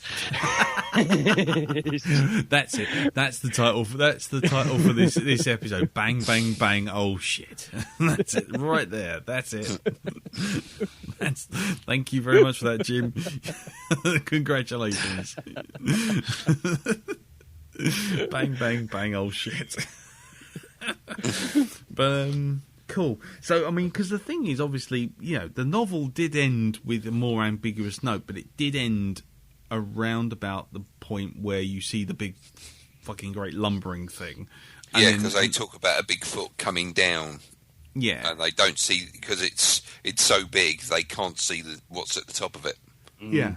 Because the thing is, I mean, as bleak as that ending is in the film, the one thing it is a lot more positive in the end, if you think about it, because the Earth isn't overrun by the mist, and it has come to a conclusion, and we have triumphed. I mean, the personal story is quite, obviously a horrific ending, but actually, the truth of the matter is actually it's a lot more positive and upbeat, because at the end of the day, at the end of the book, they drive off and just do that line which Jane writes, which Jane speaks about, and he goes, "We'll just keep driving and see how far we get on a tank of gas." Well, so in the book, he's kind of they've stopped. It ends with them. They've stopped at like a motel, and he's found like there's a walkie-talkie sort of radio. Oh, that's and right. He thinks he's heard just a snatch of somebody else talking. Is it like Hatfield or Haddonfield? Yeah. Somewhere further down the line, there's that kind of just glimmer of hope that the mist might not be everywhere. But at the same time, that might be him going nuts. And he does also say, "Well, I've got this gun and enough bullets." Yeah. And I reckon to kill the rest, and I reckon I'm going to take myself out. Yeah. Sitting side by side with one ear to ear with someone, yeah. Actually, that's the only way it could have been worse. That's the only way it could have been worse. If he'd actually killed himself, killed everyone, and then just as he passes out, there's like someone standing there going, "Ha ha!" But anyway, I don't know. I'm just trying to think how they could make it worse, because going back to it, it does have a real glee for that finale. It does. You can almost feel, I think I said it to Sean McGowan on Twitter last night, I said, you actually can feel there's the film crew behind the camera going, they're never going to get away with this. But, anyway, but moving on. Keep straight face. Moving on. So, next piece of feedback is from David Deans, who has finally emerged after winning the Blu-ray of Blu-ray of The Room. So he's obviously had his fill of Tommy Wiseau, and he's written a bit of feedback for us, and he writes this. Where to start with The Mist? Possibly the bleakest non-torture porn film to come out of the States in a long while. Cormac McCarthy gave it 4 stars and called it the most heartwarming film since Seven. The first thing I have to say is that if you're one of the people who hates the film because of the ending, then fuck off. You didn't pay attention and you didn't watch the rest of the film. Right, on the surface, it's another Monsters Are Us film, but it's not that simple. People are arses and stupid and flawed and occasionally fucking batshit, but make no mistake, the monsters are really outside, and whenever they take a human victim, it's awful, excruciating, and prolonged. This is nothing you'd want to see happen to your worst enemy, let alone your own child. Only the quiet deaths here are the ones that humans choose for themselves. However, The Mist isn't about scares or horror, it's about fear. Fear drives every decision the stranded shoppers make. We're never truly sure whose reaction to the madness happening in the supermarket is the right one. Just that in life, some people make strong arguments for stupid shit, and others have luck to make the right choices at the right time.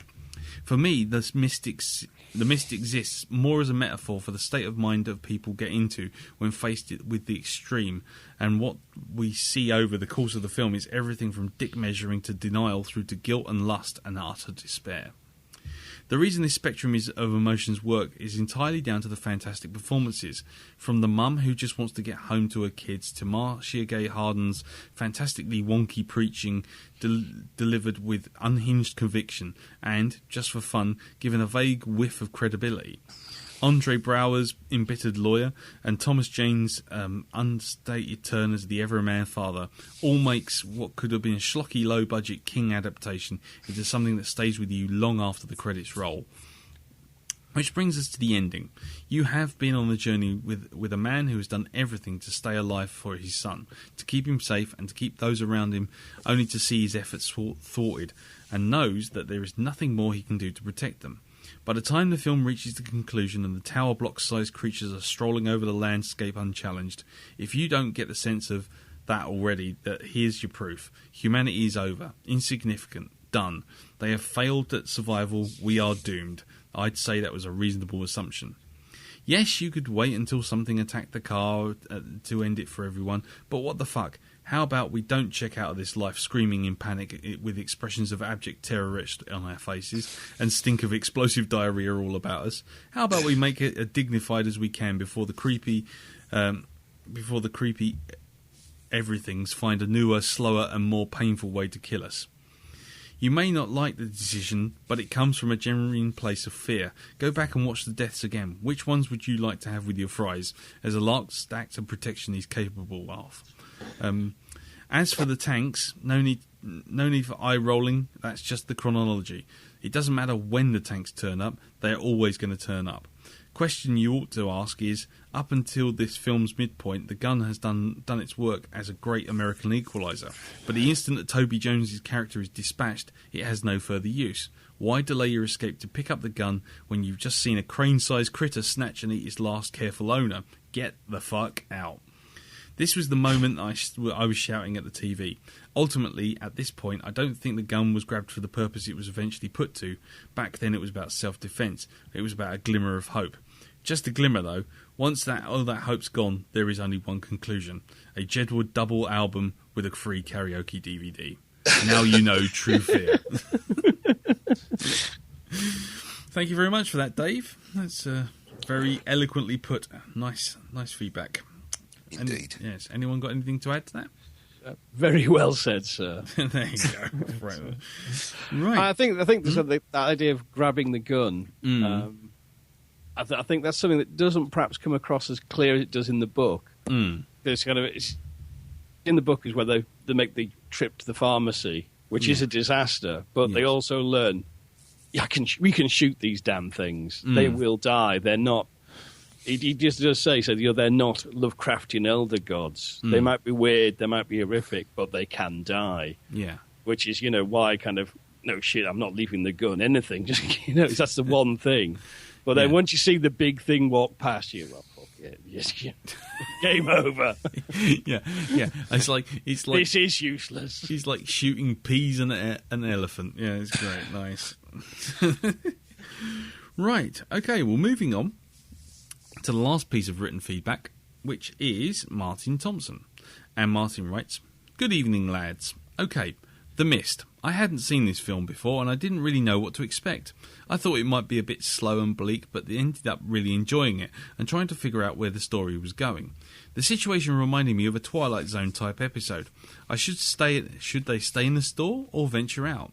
Then the attack in the loading bay happens, so the rest of the group going to believe what is really in the mist." Oh, okay. The story kept moving at a fair pace, and of course there's a powerful yet bleak ending. The portentous music was a bit much, though. The effects here were superb, with a parade of nightmarish creatures thrown at the cast. I hope to watch this again at some point and see if it stands up when I know all the twists. A wonderfully tense and gripping film. Cheers, Martin. So there you go. I was going to say that actually Twilight Zone episode. That's the reason why I like it in black and white. That's what it reminds me of. Well, the old Rod Serling. Yeah. It does remind me of that kind of vibe. It's got that kind of, because it's black and white. For some reason, it just seems a lot more stark. But obviously, that's because it's in black and white. What a tosser! Why am I saying these things? We just let you go. We'll give you free rein. I don't know what to say anymore. Fucking hell. Right. Well, let's go to the black and white thing. I mean, King, in the notes he does in Skeleton Crew, he describes how the inspiration for The Mist, came out, because Kirby McCauley, his agent, had asked him for a story for Dark Forces, and he just couldn't think of anything. Racking his brains and just nothing, you know what I mean? He was thinking, well, the short story bit of my brain is packed up. Yeah. And then he took his son to the supermarket, and suddenly out of the blue, he just imagined, what would it be like if a giant pterodactyl just flapped down this aisle and knocked over that tin of beans? And he says, kind of like a lot of his ideas, at first to strike him as funny. And he thought, yes, it'd be great. It'd be like an old 50s Burt I. Gordon movie crossed with the Alamo.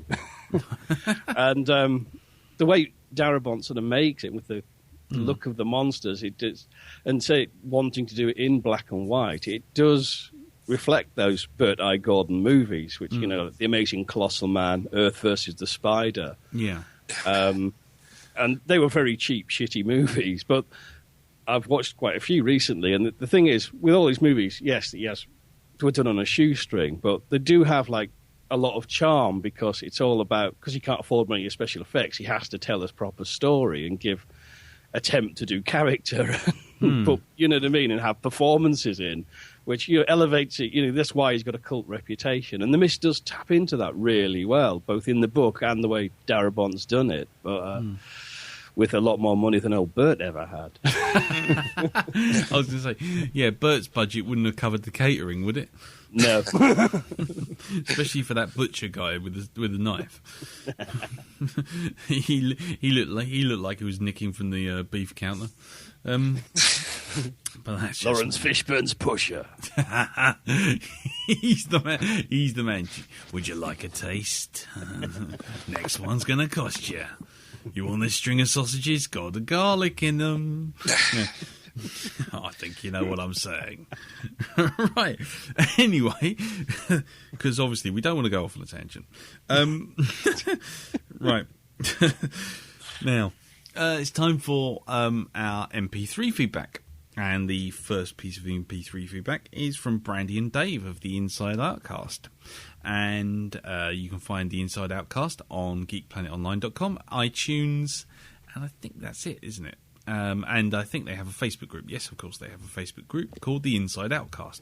Hi, Blackdog. Brandy's anyway, here for let's some hear feedback. what Brandy and Dave has to say. King fan. I'm not even that much of a Darabont fan. It did have Thomas Jane in it, so I was pretty much in. Yeah, and he has a really nice ass. Yeah, when he's walking with his boy holding his hand and it gratuitously lingers on his butt for a good several seconds. At its basic principle, it's a B movie about giant monsters and people at a shopping center. And for that, it works. But then, because it's Darabont, it tries to elevate itself above that, and I'm not sure if it manages or not. Because, of course, there's a controversial ending that's very bold, but I'm not sure what he's trying to tell us story-wise. Nothing like this has ever happened before. There is no precedent. How do you know what to do? Because of the woman who left her kids behind and wanted to go back and make sure they're okay. Mm-hmm. And nobody helps her. Yet she survives at the end. So if somebody went with her, would they have survived as well? I don't know. He missed his opportunity of salvation because he didn't help the first person who needed it. Instead, he was cautious, waited to see how things developed, which is the smart thing to do. So is the story trying to tell us to be reckless? CG effects were very CG. It had some great monster design. the winged things that would walk on their wings, because that actually really reminded me of these enemies in Dead Space. Not being able to see what's coming. Because it's the mist, it takes advantage of that by using fog effects to kind of hide some of the boo-boos or, stuff with CG so it doesn't come off too fake looking. I mean, the tentacle through the garage door, that's kind of tricky, but a lot of it because you're dealing with dim lights and such. And we have to talk about the religious character. Do we? Yeah.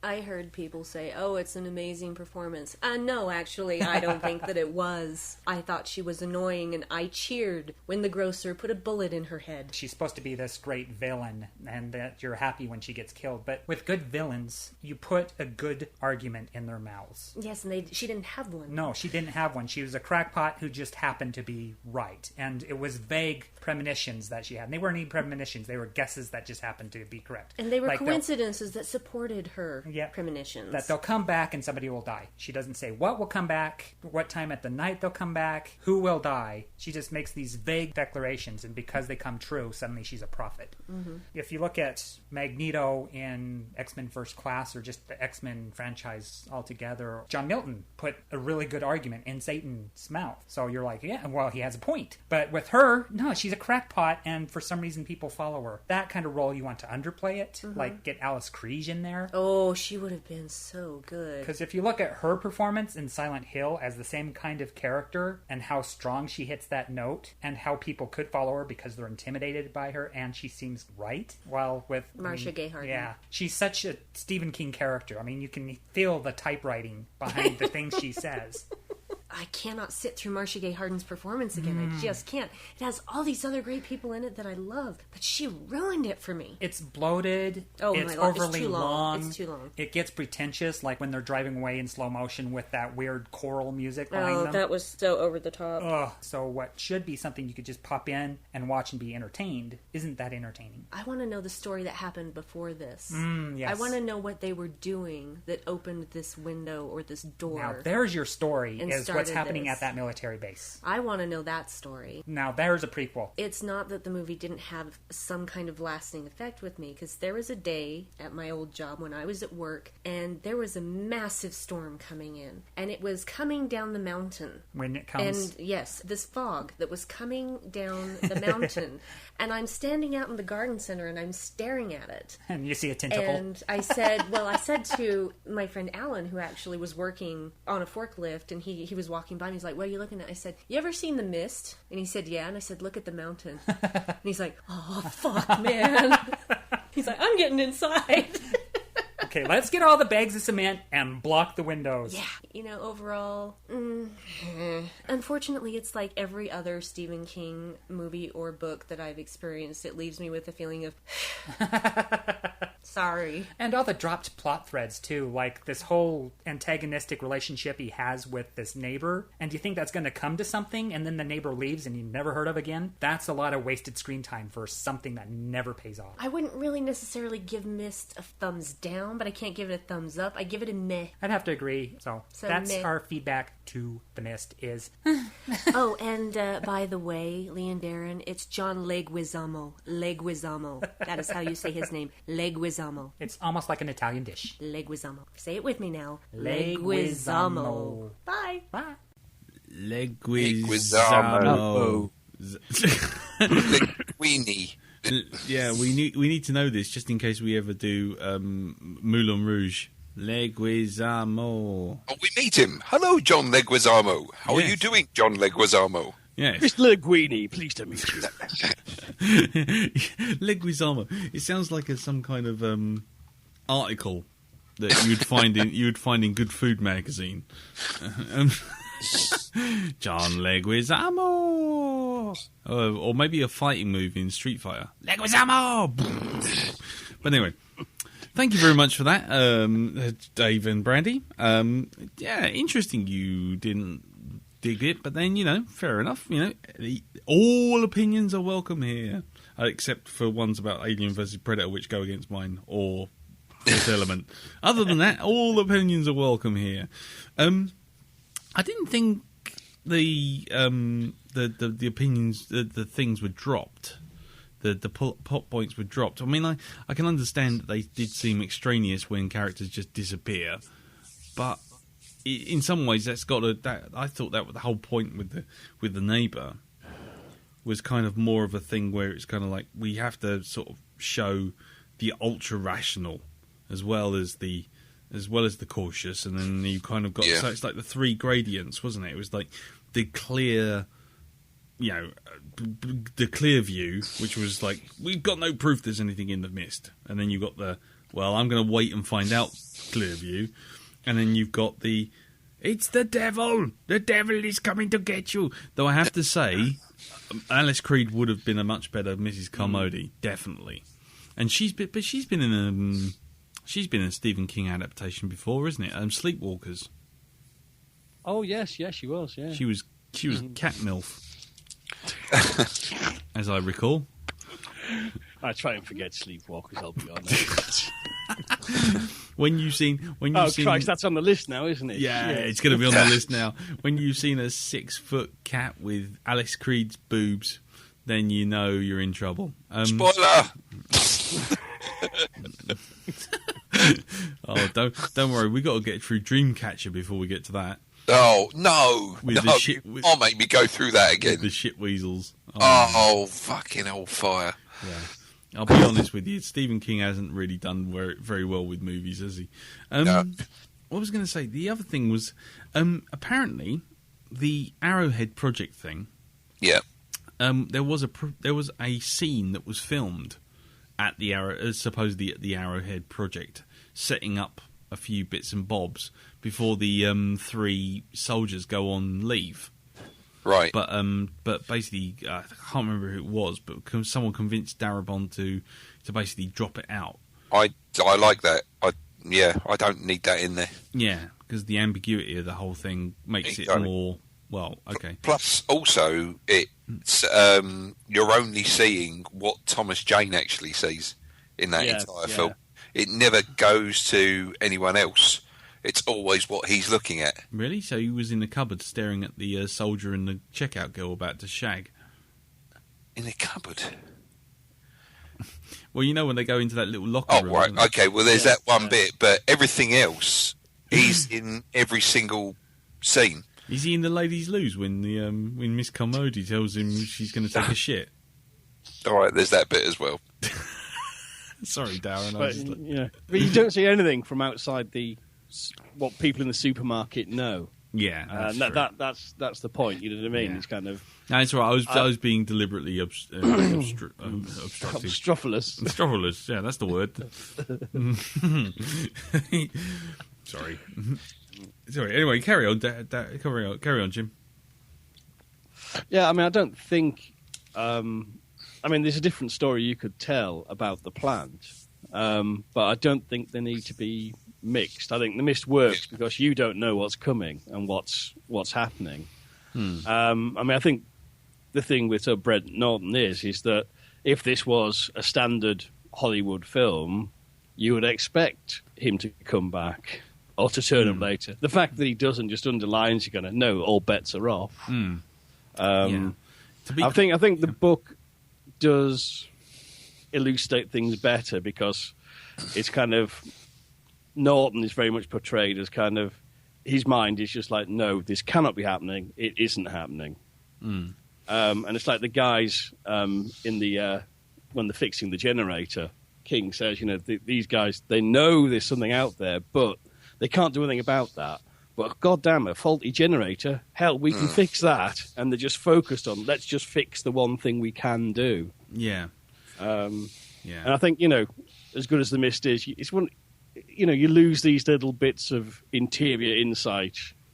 Yeah. You always do when a novel comes to the screen. But I think Darabont does a good job of getting it, gets enough flavour of it in there. Yeah, I thought he did a very good job. I mean, like I say, I know. Obviously, from what we just heard, Dave and Brandy didn't think it was the best. Wasn't great shakes, but everyone has their own opinions. I mean, I have to say, I'm not a Stephen King adaptation fan, to be honest. I've watched like Sleepwalkers, Dreamcatcher. What's the other one that was a piece of shit as well? Tommyknockers.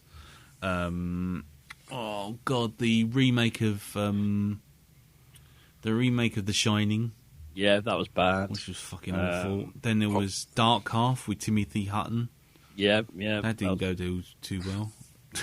I mean, he's had quite a string of awful adaptations. I mean, even ones that do work quite well, like Christine, Yes. are shite when you read the novel and find out all the bits that are missed.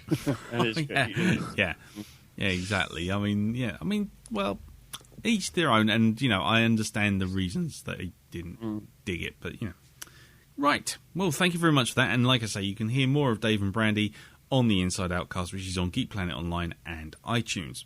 Right, okay, and now on to our last piece of feedback, which is from Sean McGowan. He said in the email, The Mist. Here, it's just me, guys. Just me this week. I couldn't bring myself to put Melissa through this. Peace out. So we got some feedback from him. Sean and Melissa do the excellent The Question podcast, which you can find on iTunes, and I think you can find it at thequestionpodcast.com. And they're part of Rogue 2 as well, aren't they? Rogue 2 Podcasting Network. Yeah, I do believe they are. There you go. Right, okay, well, let's hear what Sean thought, because, like I say, when I was watching him on Twitter, what he was while experiencing the film, I suspect he might have had something of a strong reaction. Hey, Lee and Darren, it's Sean, and I am sending you some MP3 feedback for The Mist. The Mist is a film that I've actually not seen before. I will admit I avoided it when it was first out because I kind of have a thing about insects. I get quite disgusted by them, so knowing that this film had quite a few creepy crawlies in it, I purposely stayed away. But always did want to see it and decided I would suck it up for the Blackdog. And oh man, did I pay a price.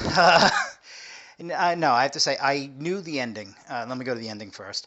I knew the ending to the film going in, but that knowing the ending still didn't prepare me for actually experiencing it. The only way I could describe it is I feel as if I've gotten fuck punched in the soul. I mean, it really is just one of the most brutal endings to a film. I think one of the most brutal endings to anything. Finished watching the movie probably about 45 minutes ago. I'm still shaken by it. Yeah, I mean, it's just, yeah. I mean, I enjoyed the film, so that being the case, that's an ending that'll probably stay with me for a while. I think the only way that ending doesn't stay with you is if you just disliked and, discarded the film altogether, and then, it's like, fuck it. But, yeah, I'm affected. But anyway, I'm sure that I won't be unique in that, and I'm sure that everybody's going to want to discuss the ending, so I'm going to move on to other things. Overall, I really love the film, which is odd because I normally do not like Stephen King horror adaptations. They just tend to fall flat for me, and usually, like the third act, they usually go silly. But I think that Darabont definitely hit the nail on the head with this one, or hit this one out of the ballpark. Sorry, I'm exchanging my cliches. But anyway, I really do think that this was just well put together. You know what? The thing about it, what makes this film great to me, is that all the fantastic stuff aside, all the creatures, all the scares, and the paranoia about all that aside, what really works in this film is what takes place inside the grocery store. The whole breaking down into two different factions, and really just one small faction growing into a large faction. Mrs. Carmody and her whole religious zealotry, which to me just it rings true in real situations that don't deal with monsters outside, but the whole idea of cultism and just it's one of those things. The way this is handled, it was handled very much like a really great Twilight Zone episode, where you get a group of people and you put them into a situation where there's something outside that they're against. There's some reason why all these people have to be trapped together. I firmly believe that, just human nature, shit's going to go wrong. Things are going to break down, and, you're going to have the opportunity for, someone like a Mrs. Carmody to really play some influence. Whereas in, everyday society, this woman would be laughed at, scoffed at, and, pushed aside as a lunatic. So that to me is what's really interesting about the film, and I think that they played that really well. But all that aside, the creature work was great. I mean, it was a little silly at certain point when the things flying around the store. It kind of, had a little bit of the special effects were kind of a little sci-fi network. But overall, I thought that everything that the special effects were decent enough. I bought into them. And just overall, I thought the story was really just well told, and the ending is, it's brutal, it's awful, but it definitely stays with you, which I guess is the mark of a good film, is that it stays with you. Well, that one won't be going away from me anytime soon. That's about it, guys. Great choice, and look forward to hearing what everybody has to say, and look forward to watching next week's film. Peace out, guys. Bye. Peace out. I think we rattled him. He certainly sounded a little rattled there, didn't he? Just a bit. We apologise, Sean, for any rattled nerves, and don't worry about your insect phobia. Your secret's safe with us. Next week, arachnophobia. Sorry. Followed by them. Yeah, followed by Phase 4. Sorry. Anyway, yeah, no, thank you very much for that, Sean. Oh, you're right, Dal. Sorry? Yes, sorry. Sorry. I've got a bit of blocked nose. That's all. No, it's all right. It's all right. Just suddenly... the microphone's still a bit too close to my mouth. Puffing those rocks. Yes, indeed, yeah. I remember chasing the dragon. I'm just getting prepared for the film we've got in a couple of weeks' time, that's all. Yes, there you are. Yes, don't worry about that. We'll worry about that another time. I won't be so much huffing the rocks, I'll be using a Dyson vacuum cleaner for those rocks. Yes, well, anyway. So, thank you very much for that, Sean. Indeed. Yeah, it's good feedback, and it's interesting to hear sort of an immediate, straight after the viewing feedback. Because that really sounded like a man who just, as he said, got punched in the soul. Anyway. Made a very good point about Mrs. Carmody as well. So like Brandy and Dave said, and quite rightly, that, giving a villain a good argument is often a good idea in storytelling. Yes. Yeah. But so in The Mist, it's, as Sean picked up on, that, normally she's the crank. And that is you get more of that in the book, that she is the weird old lady who it's always, you want to put some stump water on that bruise, and full of all these folk bullshit. Whereas, when the catastrophe comes, suddenly she's in her element and people listen. Yeah. And it's that banality and stupidity of real evil, as opposed to storybook mustache twirling. Ha ha ha! Yeah. I'm Brian Blessed from hell. Sort of grandstanding evil. Yeah. I mean, probably discussion we should have had a lot earlier, but there's that scene with her and the dragonfly, and obviously that she sees that as being anointed and being the chosen one. Do you think there's any other significance to it? I mean, do you think that maybe there is a kind of religious element to the monsters, or sort of an elder gods kind of thing going on? Could she have actually been right, is what I'm trying to say.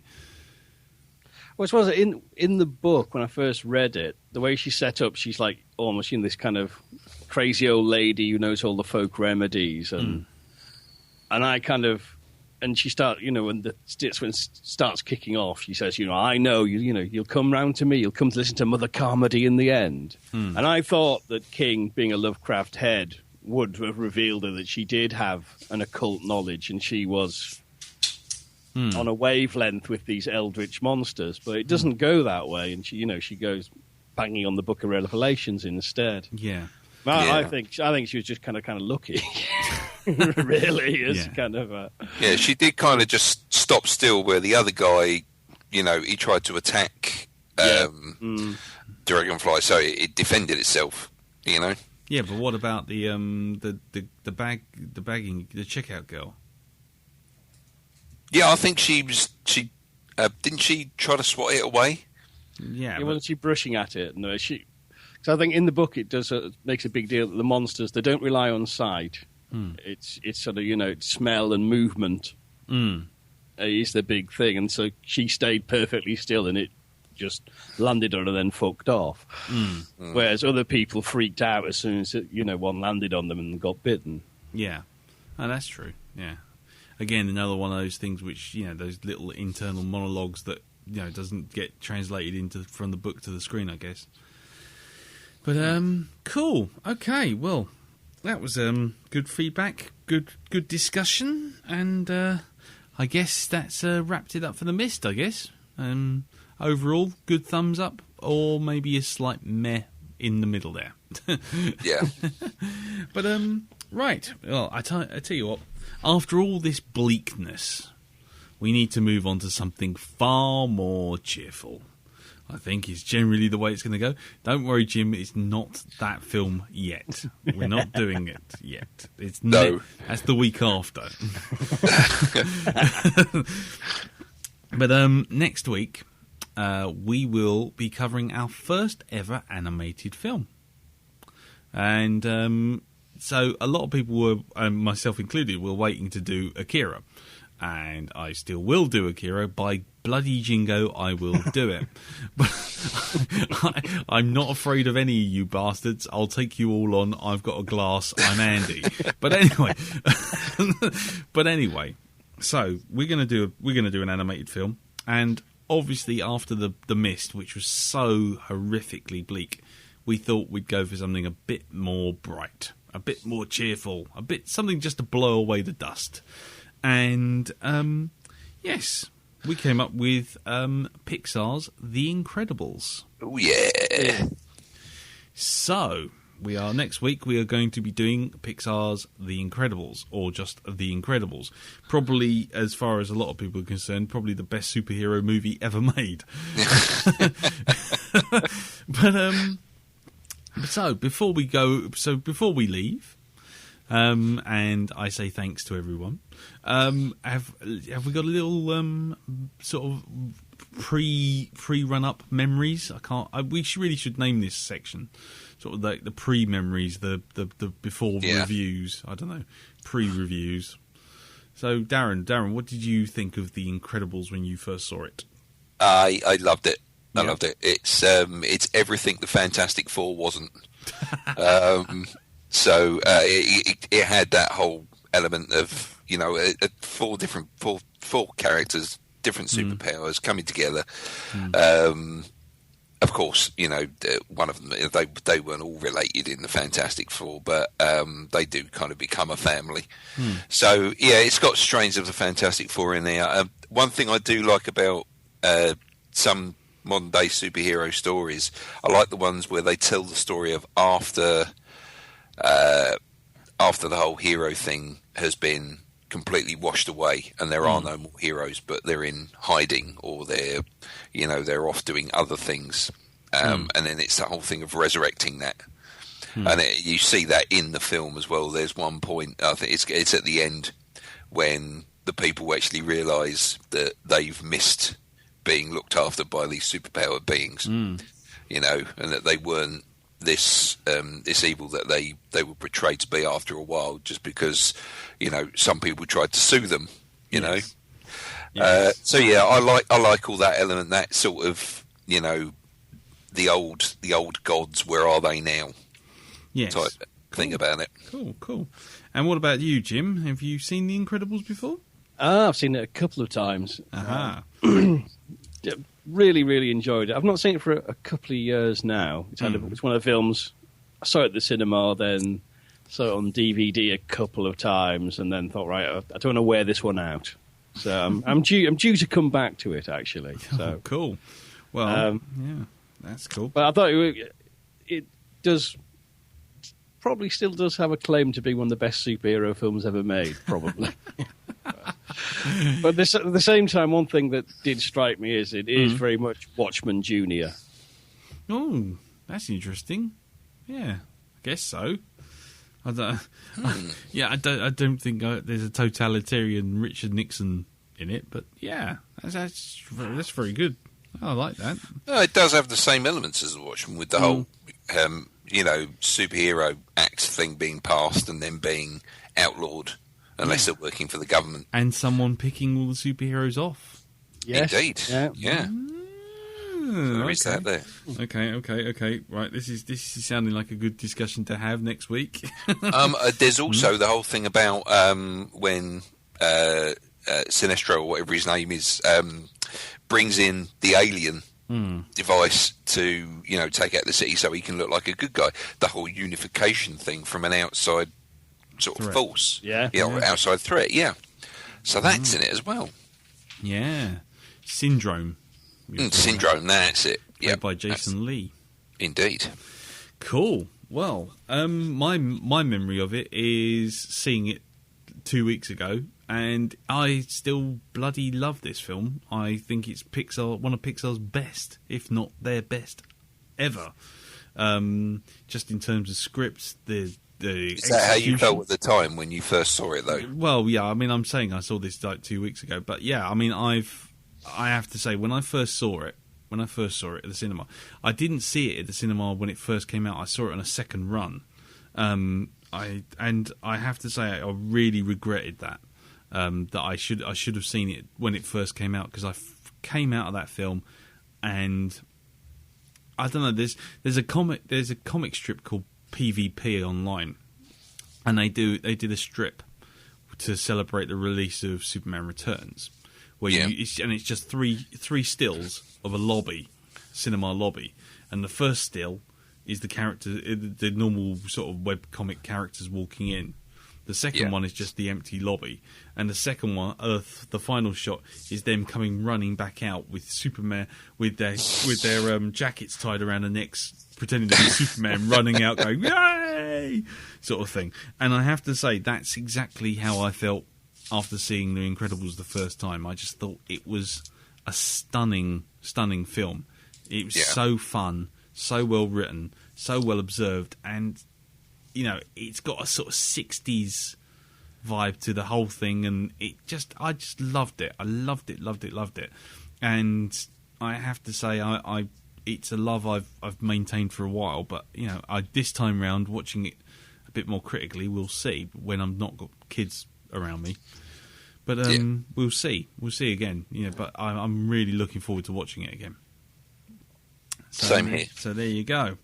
So if anybody wants to send in any feedback about The Incredibles, send it in to the usual address, which is blackdog@geekplanetonline.com, or send us a DM over Facebook, or go onto our Facebook group, which is facebook.com/groups/the Blackdog Podcast. And before we say goodbye to everyone, Jim, would you like to do your plug of the week? Yes, you can hear me on Hypnobobs every fortnight now. Oh, such a sad thing that, but I understand it. Which you can find on Geek Planet Online or hypnogory.com or iTunes. And I have a book out, The Seven of Spectres, which please buy, because I've got a very large plumbing bill coming. which is a very good excuse. A very good reason to do so. Yep. Buy his book, because if he doesn't, he will freeze to death, and it will be your fault for not buying his book. Do you want the death of Jim Moon on your conscience? Do you? Well, we'll have to do some sort of charity appeal advert. Yes. Can you spare £2.50 for this man? Yes, £2.50 will give him enough hot water to make a cup of tea. And his bathroom won't look like shit. Anyway, go on, carry on, Jim. Sorry, we interrupted, John. Yes. What else have I done? You Redbubble? Oh, yes, this is my Redbubble store. Yes. And I've got more books and audiobooks in the works. Nice. And some point soon-ish, you can hear me as well talking Doctor Who with Ian Todd on the Mondas podcast. Cool. Nice. Excellent. Nice. Thank you very much for that. We'll be looking forward to that because I did see last week this week's Doctor Who. That's all I'm saying. that's all I'm saying about that. But anyway, sorry, don't kick the bloody stand. I did so well as well. Right, so anyway, thank you, Jim, for joining us today. My pleasure. Thank you to everyone who sent in feedback. Thank you to Darren, who's been supplying us with wonderful sounds of his internal organs working with his microphone. and we'll see you all next week for the far, far, far more cheerful The Incredibles. Until then, we'll leave you with that slightly histrionic lady, Miss Lisa Goddard, who and her the end tune of The Mist, whether you liked it or loathed it. And also bear in mind that Lisa Goddard was also the voice of all of the soundtrack of Gladiator. There you go. Little tip, little piece of trivia right at the end there. See? Slid under the door like Indy. Right, so we'll see you all next week and join us then for The Incredibles. Take care, see you next week. Bye. Bye.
Get out of the booth, Jack. No. In record now, so I'm just going to try this out. So this is my voice. Anyone want to talk? Yes, I'll talk. Hello. That's looking good. And what about you, Jim? Around the rugged rocks, the rotten rascal ran. That's fantastic. That's all going on the end of this cast. Right, I'll hit pause.